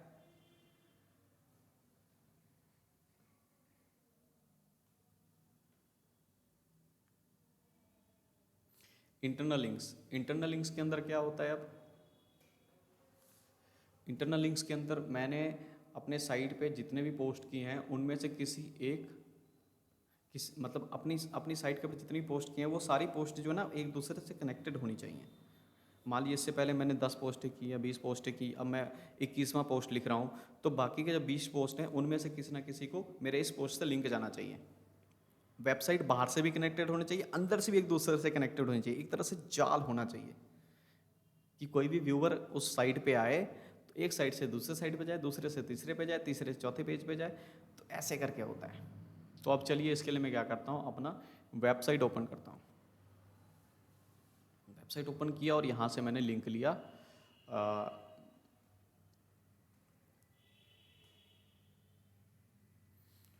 Make money digital marketing. Digital marketing पे हम जाते हैं और इसको मैं ओके करता हूँ।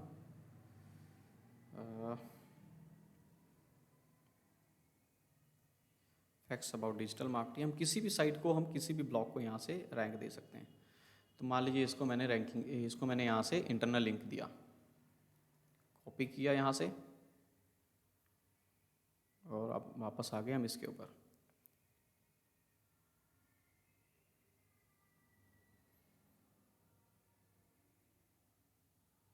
यहाँ पे नीचे एक लाइन बना सकते हैं हम डिस्क्लेमर में ही, जो कंक्लूजन है,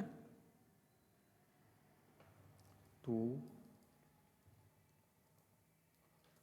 no more about digital marketing click on the link. ये जो लिंक है ना, लिंक को हमने क्या किया, बोल्ड कर दिया, उसको ओपन किया और इसके अंदर डाल दिया। लो जी।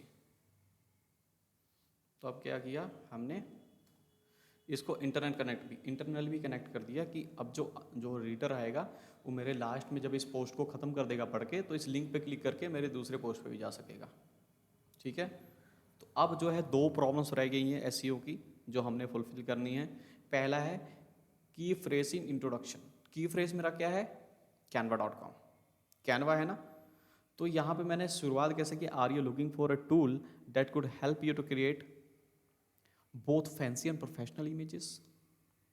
I have discovered a tool called canva.com.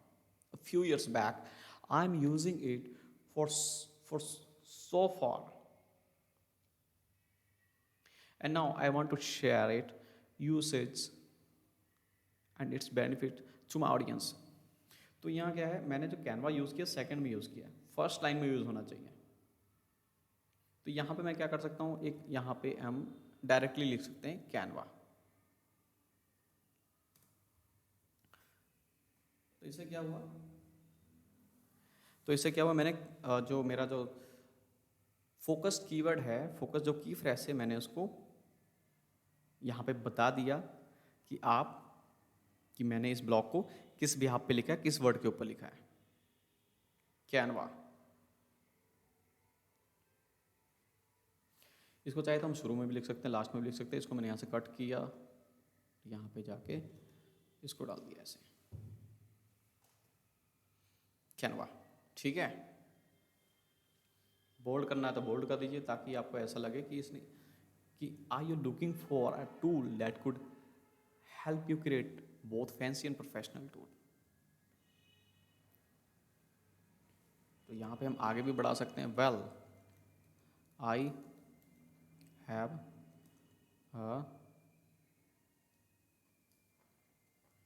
An answer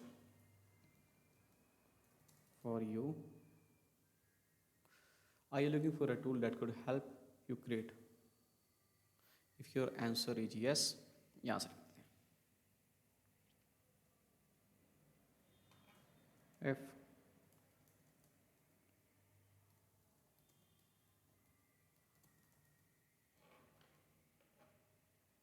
yes, then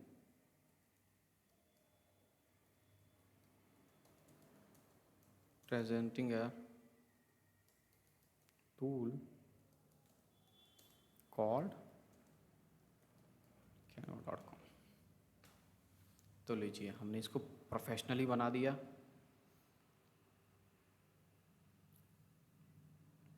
professionally बन गया, ये हमारे ब्लॉग में ऑप्टिमाइज भी हो गया। गूगल ने कोई रैंकिंग का कोई फैक्टर भी नहीं निकाला। Are you looking for a tool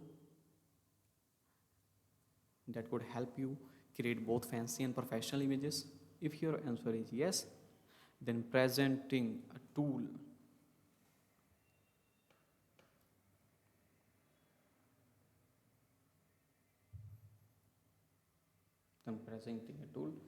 called canva.com। यहाँ पे हमने फुल स्टॉप लगाया, डिसमिस कर दो। तो लीजिए, आपका जो ब्लॉग है वो ऑलमोस्ट ऑप्टिमाइज हो गया है पब्लिश करने के लिए। अब क्या करना है हमने आगे, ये क्या लिखा है, link paraphrase. You are linking to another page with the words you want to page to rank, don't do that.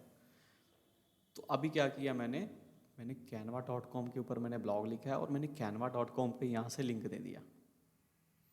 तो इस तरह क्या होगा, मेरी साइट जो हो रैंक नहीं होगी। ठीक है, ये कह रहा है। अगर देखिए, मैंने इसको क्या किया, यहाँ से अगर मैं इसको रिमूव कर देता हूँ, रिमूव कर दिया, लीजिए अब देखिए वो वहाँ से हट गया होगा, लेकिन आउटबाउंड के लिए वहाँ पे एक पोजीशन आ गया होगा। लीजिए हट गया। आउटबाउंड लिंक मैंने इसे कहाँ किसको दिया, एक मिनट, मैंने तो यहाँ पे कोई लिंक ही नहीं दिया जो आउटबाउंड लिंक था, क्योंकि मैंने अभी इनबाउंड लिंक जोड़ा है। आउटबाउंड लिंक तो कोई है ही नहीं।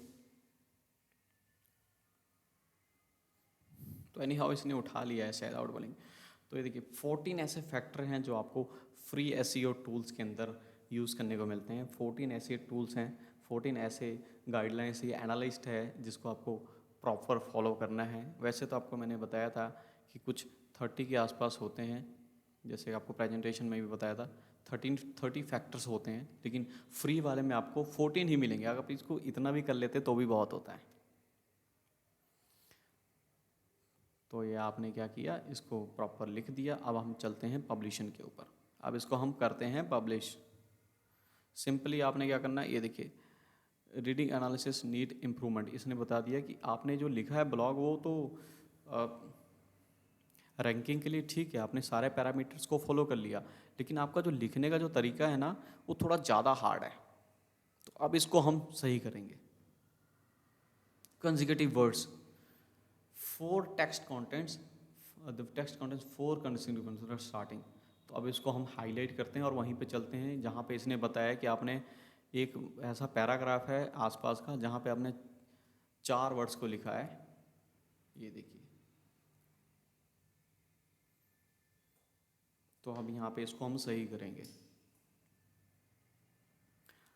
Base plan which is free for us, Canva pro, यहाँ से हम सीधा हटा देते हैं इसको। Enterprise plan, Canva for education plan,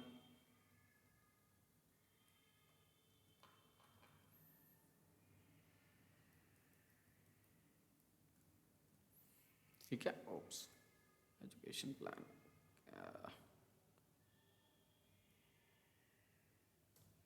that's it.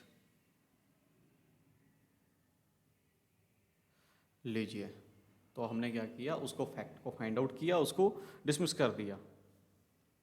अब लिखा transition word are 24% of the sentences count as transition word is not enough. तो ट्रांजिशन वर्ड जो है इसको मैं बताता हूँ कि कितने परसेंट आपके इस पूरे आर्टिकल में होना चाहिए। तो हम इसके ऊपर डायरेक्टली जाते हैं, क्योंकि टाइम टू टाइम चेंज होता रहता है, कभी 20% भी मांगता है, कभी 30% भी मांगता है। तो अभी यहाँ पे बताएगा ये कि कितने वर्ड्स में आपका ट्रांजिशन वर्ड्स होना चाहिए, कितनी परसेंट आपके पैराग्राफ का होना चाहिए। देखिए 10 to 20% होना चाहिए, लेकिन आपका यहाँ पे 23% है, फिर भी यहाँ पे बता रहा है कि कम है। ये देखिए 30% हो गया। अब 30% आपको जो है ये ऑप्टिमाइज़ करना पड़ेगा। तो अभी 23% है, तो 7% अभी और ऐड करना है। उसके बाद एक और प्रॉब्लम जो इसने फैक्ट किया है फाइंड, वो ये है कि सब हेडिंग डिस्ट्रीब्यूशन। आपने सब हेडिंग जो लगाया है, सब हेडिंग के अंदर आपने लंबा वर्ड नहीं लगाया, मतलब सब हेडिंग को भी आपको सही करना है। तो पहले क्या था, 14 इसमें थे एसईओ में। अब रीडेबिलिटी में भी आप चेक कर सकते हैं, कुछ ऐसे आपको 1 2 3 4 5 6 7 7 14 7 21 फ्री टूल्स में आपको, फ्री जो एसईओ टूल है उसके अंदर आपको 21 ऐसे फैक्टर्स मिल गए हैं जिसको आप सही करके अपनी साइट को रैंक करा सकते हैं। तो जिसमें से हमने 14 उधर ओके कर दिए, उसके बाद यहाँ पे हमारा 1 2 3 4 5 6 20 हमने फैक्टर ओके कर दिए हैं। 1 2 3 4 5 19 कर दिए हैं, 20 21 दो और रह गए, इसको हमने अभी ओके करना है। तो ट्रांजिशन वर्ड्स का मतलब होता है, जैसे हम इफ़ लगाते हैं, देन लगाते हैं, ही शी वह, मतलब आप लगा सकते हैं। आप ट्रांजिशन वर्ड गूगल पे सर्च करेंगे तो जो जो वर्ड्स होते हैं ट्रांजिशन वर्ड्स में वो आपको बता देगा।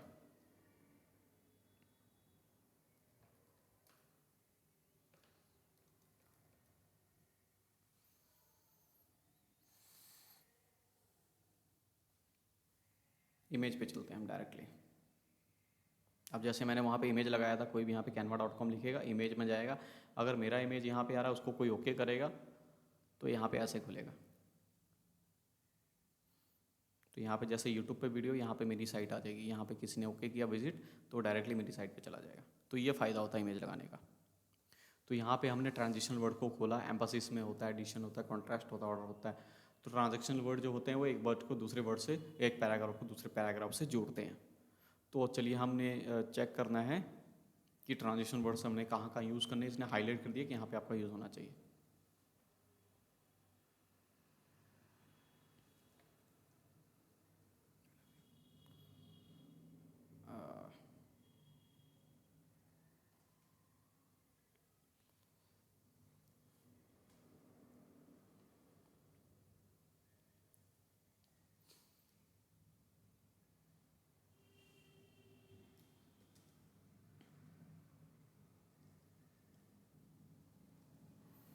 Transition words, wait minute.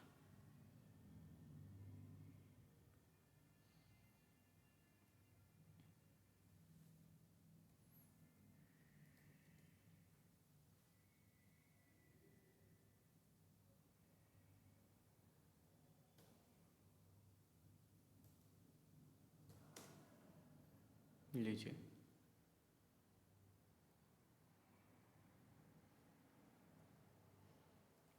ये थोड़ा सा टफ टॉपिक लगता है ट्रांजेक्शन वर्ड्स को हटाने का, लगाने का। जैसे also, to, addition, in addition, moreover, तो ये सारी चीज़ें जो है आपको ऑप्टिमाइज करना है इस पूरे ब्लॉक के अंदर।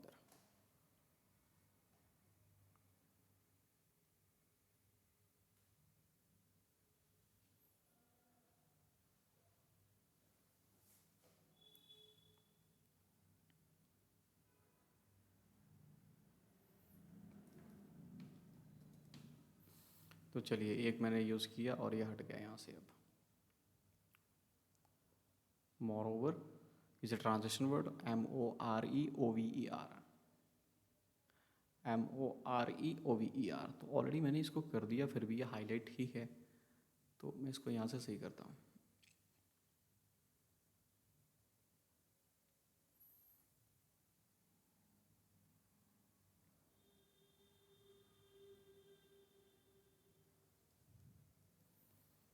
चलिए हटाइए इसको, यहाँ से नीचे चलते हैं।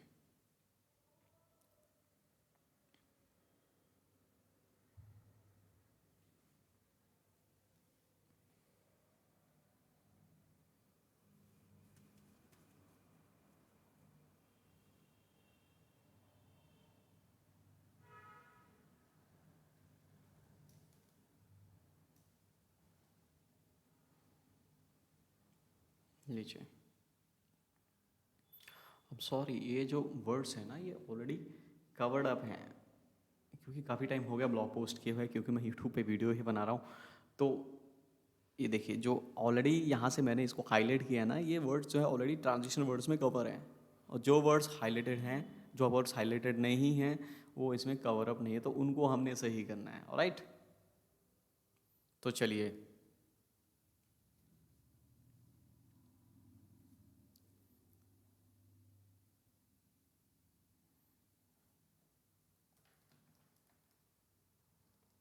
That's why it was not happening. More over. तो चलिए, इस वर्ड में भी हमने, इस पैराग्राफ में भी हमने ट्रांजिशन वर्ड डाल दिया। To, besides, in addition. In addition एक वर्ड है जिसको हम कहीं भी यूज़ कर सकते हैं, इन एडिशन, क्योंकि हम इस पूरे इस पे हम कंटेंट दे रहे हैं।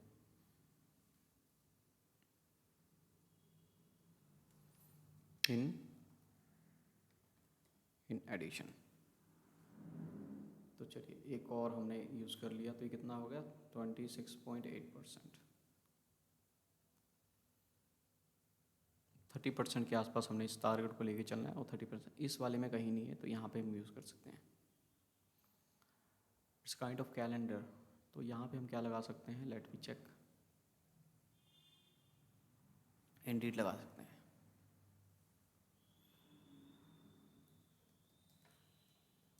Indeed, it's kind of a calendar. तो कितना परसेंट हो गया, इट्स 27.7। 3 वर्ड्स, 3 सेंटेंसेस ऐसे हैं जिस पे हमने और इसको लगाना है। So if you are a student, so, चलिए,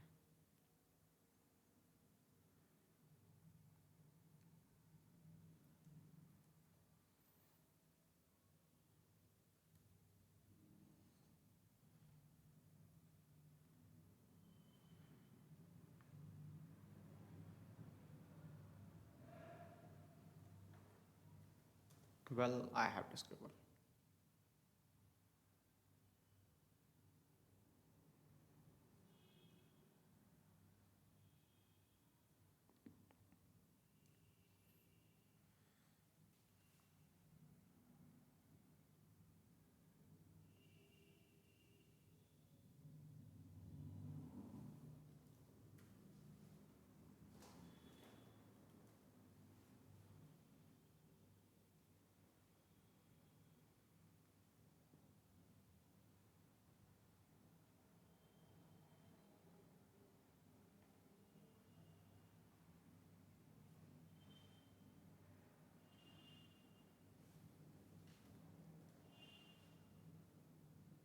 लीजिए।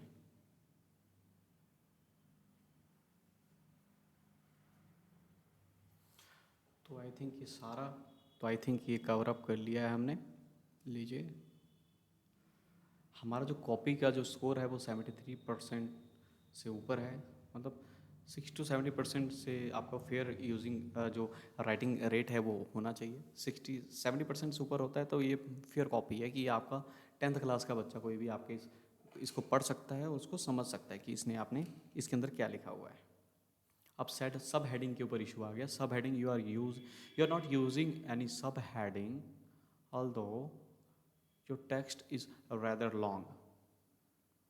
अब ये जो सब हेडिंग है इसको हमने यूज़ किया हुआ है और ये इसको वेरीफाई नहीं कर पा रहा कि ये सब हेडिंग्स भी हैं। ये सब हेडिंग ही तो है हमारा, और क्या है। तो सब हेडिंग को हमने थोड़ा सा और ये पूरा एक okay, let me cut it, enter. इसके लिए अलग बॉक्स बनाया। यहाँ पे इसको हमने हेडिंग पे गए, सब हेडिंग का हमने फोर्थ नंबर का सब हेडिंग डाल दिया। तो आई होप कि इसको पता चल रहा है कि that one section of your text is longer than 300 words and it is not separated by any subheading। तो 300 वर्ड्स का कौन सा हो सकता है? यही हो सकता है जो इंट्रोडक्शन वाला है। नहीं, हाउ टू रजिस्टर। अब ये भी हेडिंग नहीं है तो इसको हमने पहले हेडिंग बनाना है। इसको मैंने किया यहाँ से कट, यहाँ से बैक स्पेस पे गए, वेट, यहाँ से मैंने एंटर मारा, यहाँ पे आ गए, यहाँ से हमने इसको सेपरेटली पेस्ट कर लिया। अब इसको हमने बनाना है हेडिंग। हेडिंग का जो हमने सेलेक्ट किया है वो हेडिंग नंबर 4। तो चलिए, ये भी हमारा हेडिंग जो है वो तैयार हो चुका है।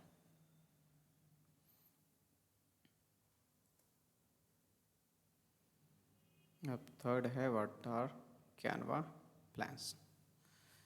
तो ये भी जो है हमारे हेडिंग के अंदर आ रहा है, लेकिन अब इसको हम नहीं, ये भी सारा पैराग्राफ ही है तो इसको हमने यहाँ से कट किया, पैराग्राफ से बाहर निकाला।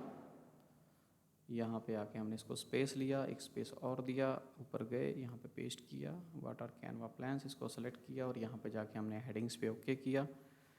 हेडिंग्स पे ओके करने के बाद हमने नंबर 4 डाला। हेडिंग नंबर, हेडिंग का जो लिखने का जो फॉन्ट है वो 4 नंबर हेडिंग है। ठीक है, अब हम इसके ऊपर गए, जो सारी हेडिंग्स है हमने हेडिंग्स तो बनाई है लेकिन ये सारी हेडिंग्स पैराग्राफ के अंदर है, तो गूगल को लग रहा है कि हमने इसको हेडिंग नहीं दिया है।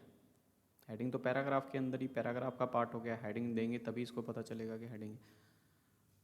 चलिए, तो ये हो गया। One section of your text is longer than 300 words. ये सारा खेल हेडिंग्स का ही है, क्योंकि हेडिंग्स प्रॉपर इसमें सेट नहीं है, तो आपको कंटिन्यूसली एक एक लाइन को उठाना पड़ेगा और उसको वहाँ से हेडिंग के रूप में डालना पड़ेगा। देखिए, सारा जो है ये कवर अप किया है, क्योंकि मैंने डायरेक्टली कॉपी पेस्ट कर दिया था। पेस्ट किया, यहाँ से ओके किए, यहाँ से हमने हेडिंग पे ओके किया, देन उसके बाद हमने यहाँ से ऐड 4 किया, सेम इस पे अप्लाई किया, बैक स्पेस लिया,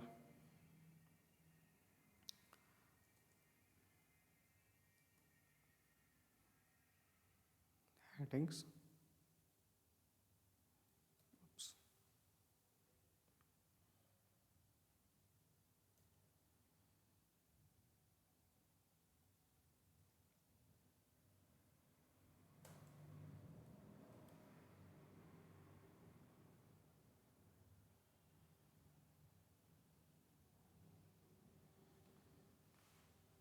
ठीक है।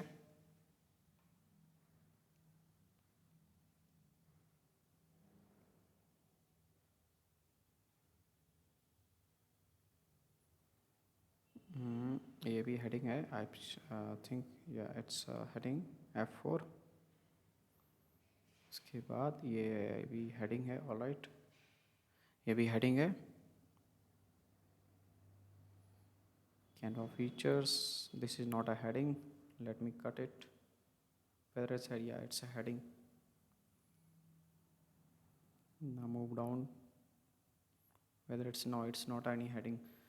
तो हमने यहाँ से बैक स्पेस लिया, इसको डिलीट किया, ऊपर गए, लेट्स डिस्कस, यहाँ से एक और स्पेस दिया, पेस्ट किया, सेलेक्ट किया, ऑप्शन पे गए, हेडिंग्स पे ओके किया, हेडिंग्स के साइज को सेलेक्ट किया H4, तो heading is done. Back space मारा, प्रॉपर कर दिया। सारे ब्लॉग को ऑप्टिमाइज़ करना है तो आपको मैं यही रेकमेंड करूँगा कि आप जब भी ब्लॉग लिखते हैं ना तो आप इसको वर्ड पे ना लिखिए, आप डायरेक्टली आप इस पेज पे आ जाइए, आप अपने वर्डप्रेस के खोलिए, लॉगिन कीजिए, और लॉगिन करने के बाद आप इसी पेज पे आ जाइए जहाँ से आप डायरेक्टली अपने वर्ड को ऑप्टिमाइज़ करेंगे। आपको इतना समय नहीं लगेगा। मुझे यूजुअली इतना समय नहीं लगता था जितना वीडियो बनाने में भी लगा है, क्योंकि सब कुछ आपको प्रैक्टिकली मैंने बताना था, सब कुछ आपको मैंने लाइव करके बताना था कि कैसे आप बेस से शुरुआत कर सकते हैं। हम डायरेक्टली इस पे लिखते तो आपको शायद आपको डायरेक्टली इस पे बताता तो आपको बेस नहीं पता चलता कि आप यहाँ से भी शुरू कर सकते हैं। इसलिए मुझे from the bottom to the top आपको मुझे सब कुछ बताना पड़ गया, तो ये वीडियो थोड़ी सी लेंथी हो गई। तो उम्मीद है कि नॉलेज बेशक थोड़ी सी ज़्यादा मिले, टाइम तो थोड़ा सा लगता ही है। अगर हम किसी अच्छे लेवल पे पहुँचते पढ़ाई भी करते हैं तो हमें सबसे पहले नर्सरी में एडमिशन लेना पड़ता है। नर्सरी में एडमिशन लेंगे तभी हम अगली क्लासेस में जा पाएंगे। हम डायरेक्टली चाहें कि हम डायरेक्टली 8th क्लास का बोर्ड दे दें तो ये पॉसिबल नहीं है। तो जैसे कि मैंने शुरुआत में भी इस चीज़ को बोल दिया था कि बेसिक वीडियो है और बेसिक चीज़ें आपको बताई जाएंगी, क्योंकि इसमें बेसिक इसलिए है क्योंकि एडवांस लेवल पे भी मैं आपको बताया सारा कुछ, ये एडवांस लेवल पे ही है। एडवांस लेवल के जो डिजिटल मार्केटर है, जो ब्लॉग लिखने वाले हैं, वो लोग इस चीज़ों को एडवांस लेवल पे भी ऐसे ही करते हैं जैसे मैंने आपको सारा इस वीडियो में बताया। लेकिन जो मेन बात होती है वो होती है टूल्स की। टूल्स में आपको मैंने सिर्फ फ्री टूल्स जो जो आप यूज़ कर सकते हैं उनके बारे में मैंने आपको गाइड किया है। तो ये बिगनर लेवल पे ही हो गया कि सारा जो वीडियो था ये बिगनर लेवल पे मैंने आपके लिए बताया कि आप कैसे इसको इम्प्लीमेंट कर सकते हैं। राइट।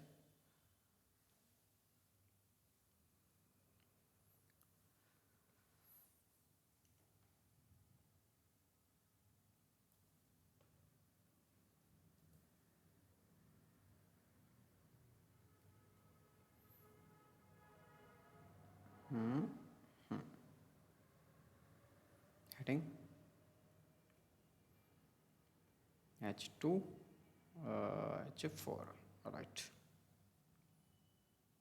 लास्ट में अब आ चुके हैं हम, बिल्कुल लास्ट में कंक्लूज़न। उससे पहले एक हमारा what is brand kit, cut किया, बैक स्पेस लिया, इट वाज आई थिंक आप lost, this is a kit, या और इट इज़, यहाँ पे हम गए, इसको हमने सेलेक्ट किया और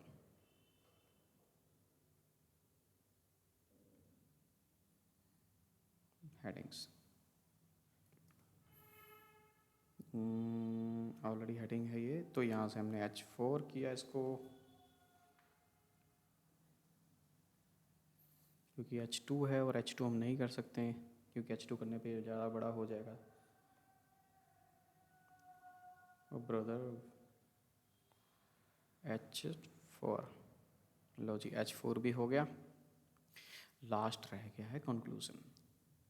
कंक्लूज़न जो है ये भी एक पैराग्राफ के अंदर ही समा गया। हालांकि मैंने वर्ड के ऊपर जो फाइल बनाई थी उसके अंदर मैंने इसको प्रॉपर अलग अलग ही लिखा था सबको, लेकिन वहाँ से जो हमने इसको कॉपी किया और जैसे इसको पेस्ट किया तो इसने क्या किया, इसको डायरेक्टली एक ब्लॉक के रूप में ले लिया, सभी कंटेंट को, सभी लाइनों को एक ब्लॉक के अंदर ही ले लिया।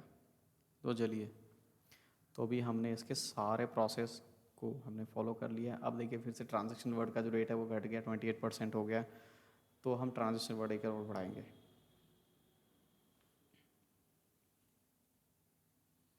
यहाँ पे हम बढ़ा लेते हैं। यहाँ पे हम क्या लिख सकते हैं ट्रांजिशन वर्ड्स में,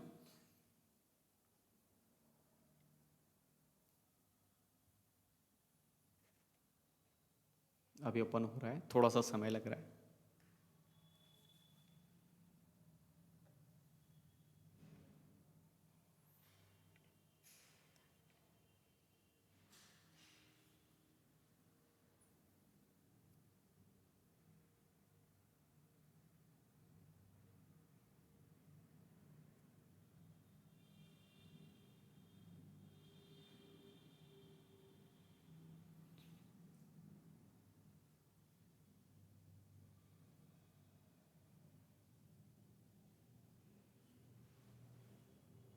यहाँ पे लिखता है without a doubt, without a doubt the brand kit is available in the pro version of corona canva.com। थोड़ा सा और रह गया, किसी भी हम वर्ड को लिंक कर देंगे तो ये प्रॉपर हो जाएगा। तो चलिए एक और वर्ड को हम उठाते हैं, एक और सेंटेंस को। So I will not decorate, so decorate the graphic and download it from the top right side share option. तो चलिए कॉन्ग्रेचुलेशंस, हमने अपने पूरे आर्टिकल को ऑप्टिमाइज़ कर लिया है। एक बार हम चलते हैं एसईओ पे, कहीं वहाँ पे तो नहीं कुछ बिगड़ गया। थोड़ा सा समय लगता है इसको करने में। ये देखिए ऑल इज़ वेल, 14 पैरामीटर्स हमने यहाँ से कंप्लीट किए इसको। Good results 14। ओके, उसके बाद हम इसके दूसरे पार्ट पे अगर हम आते हैं, रीडेबिलिटी के भी हमने 7 ऐसे पैरामीटर्स जो हमने अचीव किए। तो कुल मिला के 21 हो गया, चाहिए 30।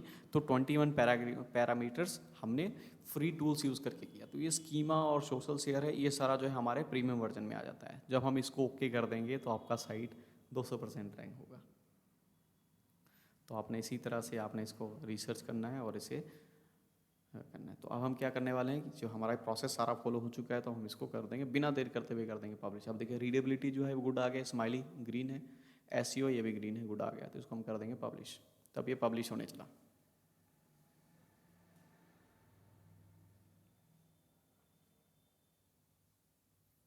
लो जी, आपको बहुत बहुत बधाई हो, ये जो पोस्ट है ये पब्लिश हो चुका है। अब इसको हम लिंक में ओपन करते हैं कि कैसा ये दिख रहा है। अब इसको हम सोशल मीडिया पे शेयर करते हैं। यहाँ पे देखिए शेयर की भी ऑप्शन आ रही है, तो यहाँ पे मैंने इसको ओके कर दिया क्योंकि मेरा ऑलरेडी सोशल मीडिया इंटीग्रेशन मैंने किया हुआ है। तो ये ओपन हो रहा है अभी। Post to Facebook, a very useful tool. तो हालांकि मैं अपने पर्सनल आईडी जो मेरा पर्सनल फेसबुक है उससे मैं इसको एक्सेस नहीं करता, मैं अपने पेज बनाया हुआ है मैंने, तो पेज के थ्रू करता हूँ। तो मैं इसको यहाँ से भी कैंसिल कर दूँगा। अब देखिए जो हमने जो ब्लॉग बनाया है अभी, जिसको पब्लिश किया है, एसईओ ऑप्टिमाइज ब्लॉग है ये, एसईओ ऑप्टिमाइज, जिसके अंदर हमने एक एक करके सारी चीज़ों को लिखा है, सारी चीज़ों को ऑप्टिमाइज़ किया है, स्मेलिंग मिस्टेक, सारी मिस्टेक्स को चेक किया है। गूगल का फ्री टूल जो स्मॉल एसईओ टूल, सॉरी जो योस्ट एसईओ टूल है उसको यूज़ करके हमने इसको ऑप्टिमाइज़ किया है। तो देखिए कितना सुंदर लग रहा है देखने में, कोई भी रीडर आएगा तो पूरा पढ़ के जाएगा। हालांकि इसमें आप इमेजेस और लगा सकते हैं। यहाँ पे मैंने सिर्फ एक सिंगल इमेज लगाया था, आप चाहते तो यहाँ पे 2-3 इमेजेस और लगा सकते हैं ताकि आपका ब्लॉग देखने में और ज़्यादा अच्छा लगे, रिच कंटेंट लगे, कि कोई भी रीडर अगर इसके ऊपर आए तो उसको कंप्लीट पूरा पढ़ के जाए। तो वहाँ पे था, जैसे हम यहाँ पे ओके कर देंगे तो ब्लॉग जो है आपका पोस्ट हो जाएगा। तो चलिए यहाँ तक जो है आपको मैंने लाइव करके दिखा दिया कि कैसे आप एक कंटेंट बनाते हैं, कैसे आपने रिसर्च करना है, कैसे आपने स्मॉल एसईओ टूल्स का यूज़ लेना है, कैसे आपने ग्रामरली का यूज़ लेना है, कैसे आपका कंटेंट 1500 वर्ड्स के आसपास का होना चाहिए, 1000 से ऊपर का होना चाहिए, 30 फैक्टर्स होते हैं, बहुत सारी चीज़ें आपको इस वीडियो के अंदर मुझे उम्मीद है कि आपको क्लियर हो गई हैं। तो अब हम क्या करेंगे, हमने क्या किया, ऑन पेज ऑफ पेज दोनों कर दिया हमने अपनी साइट में, अपने ब्लॉग को, अपने कंटेंट को कर दिया है पब्लिश। तो अब जो हमारा जो प्रोसेस है वो हमारा नेक्स्ट आता है making backlinks, citation, social signals. अब मैं आपको बता दूं बैकलिंक्स क्या होता है। अब मान लीजिए बैकलिंक क्रिएशन के लिए आपको मैं कुछ साइटें बताता हूं जहां पे आपको विजिट करना है। एक तो है आपका quora.com। quora.com क्या है, वहाँ पे बहुत सारे मिलियंस ऑफ ऐसे आपको यूज़र्स मिलेंगे जो सवाल पूछते हैं। आप क्या कीजिएगा, quora.com में जाके आप वहाँ पे सर्च में सर्च कीजिएगा डिजिटल मार्केटिंग।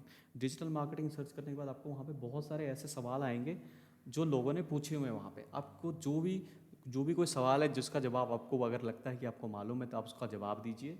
जवाब देके उसके बाद वहाँ पे अपने वेबसाइट का लिंक डाल दीजिए कि to know more visit to my website और विजिट टू दिस साइट। तो इससे क्या होगा, वो canva.com पे आपने कमेंट कर दिया, इससे canva.com ने अगर आपकी साइट को, आपकी उस कमेंट को अगर जो अप्रूव कर दिया और रैंकिंग पे दे दिया, रैंकिंग पे ले आया अप्रूव करके, तो आपके लिए बैकलिंक हो जाएगा। अब साइटेशन क्या होता है, साइटेशन एक टेक्निकल टर्म है जिसको मैं भी आपको बताता हूँ। साइटेशन करने के लिए आपको एक टूल बताऊँगा, ये है वेब मास्टर टूल कहते हैं इसको। तो जब आप वेब मास्टर टूल पे लॉगिन करते हैं, वेब मास्टर www. जब आप गूगल पे लिखते हैं गूगल search.google.com, जब आप लिखते हैं गूगल सर्च कंसोल, इसको कहा जाता है वेब मास्टर टूल। तो जब आपने इसको ओपन किया, उसके ऊपर आपने साइन इन किया, साइन इन करके आपको वेबसाइट का नाम पूछेगा, आपकी वेबसाइट का है, डोमेन वगैरह आप सब फिलअप कर देंगे, तो ये आपकी वेबसाइट को ट्रैक करने लग जाएगा कि आपकी वेबसाइट की रैंकिंग क्या है, आपकी वेबसाइट ने कितने अभी व्यूवर्स आए हैं, कितने आपने कितने पेज व्यू हुए, क्या कुछ है, सारा कुछ आपको ट्रैफिक आपको बताने लग जाएगा आपकी वेबसाइट का। ऑलराइट। और सोशल सिग्नल्स क्या होता है? सोशल सिग्नल्स का मतलब होता है कि आपकी वेबसाइट को कितने लोग पसंद कर रहे हैं, कितने लोग शेयर कर रहे हैं, शेयरिंग रेट कितना है आपकी वेबसाइट का, लाइकिंग रेट कितना है, कमेंटिंग रेट कितना है आपकी वेबसाइट का। तो ये सारी चीज़ें भी फैक्टर जो है ये मैटर करती है कि आपकी साइट को गूगल रैंक कराएगा या नहीं कराएगा। तो आगे हम चलते हैं somoj.com, डायरेक्टली सबमिशन, आप इस पर विजिट कर सकते हैं। आपको मैं साइट ओपन करके बताता हूँ।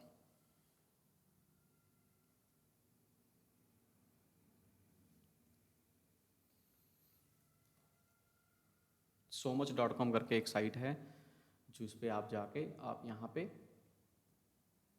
सबमिट लिंक, यहाँ पे जब आपने ओके किया,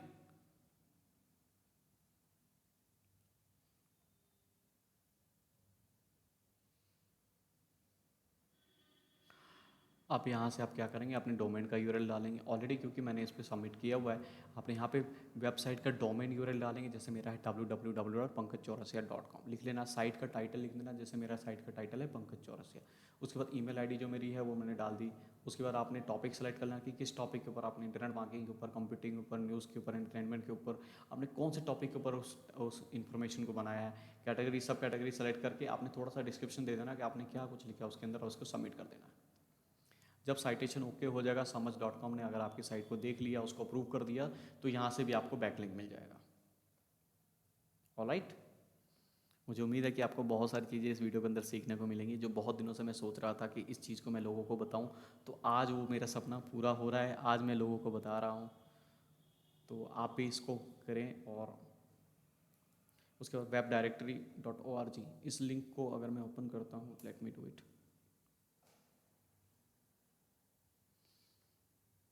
आई थिंक ये साइट जो है अबैंड हो चुकी है, साइट वर्क में नहीं है।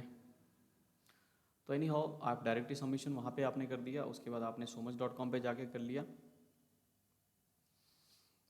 Social book marking. अब सोशल बुक मार्किंग क्या होता है, इसके लिए आपको reddit.com पे ले चलता हूँ मैं। सोशल बुक मार्किंग,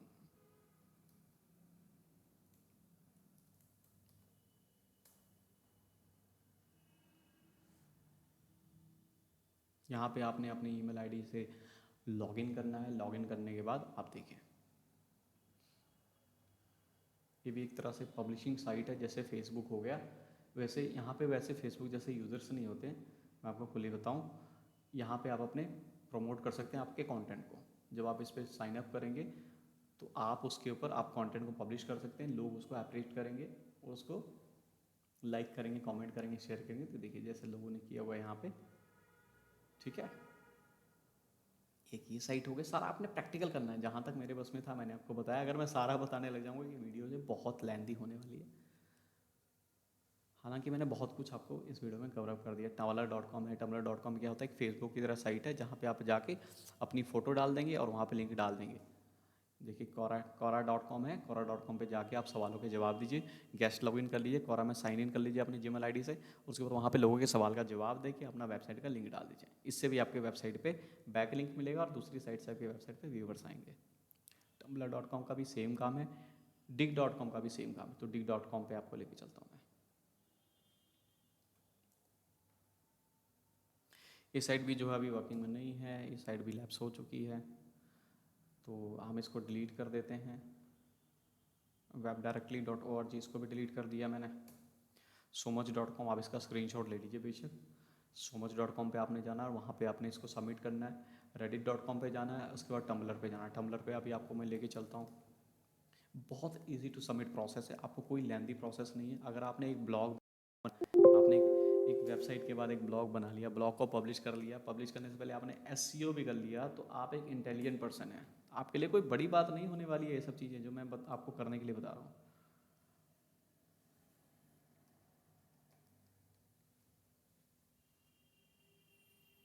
tumblr.com खुल रहा है.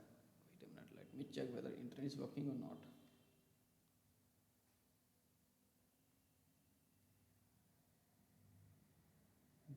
That was fact. It has. Yes. ये रहा tumblr.com. तभी मैं कहूँ कि साइट तो ऑलरेडी वर्किंग में है, मैं इसको यूज़ करता हूँ. यहाँ से आइए, अगर आप फर्स्ट टाइम यूज़र है तब इसको साइन अप कीजिए, साइन इन कीजिए, पेज खुल जाएगा. पेज खुलने के बाद आपको वहाँ पे आप फ़ोटो लगा के आप इसको लॉगिन कर सकते हैं. फ़ोटो लगा के आप अपनी पोस्ट को डाल सकते हैं वहाँ पे.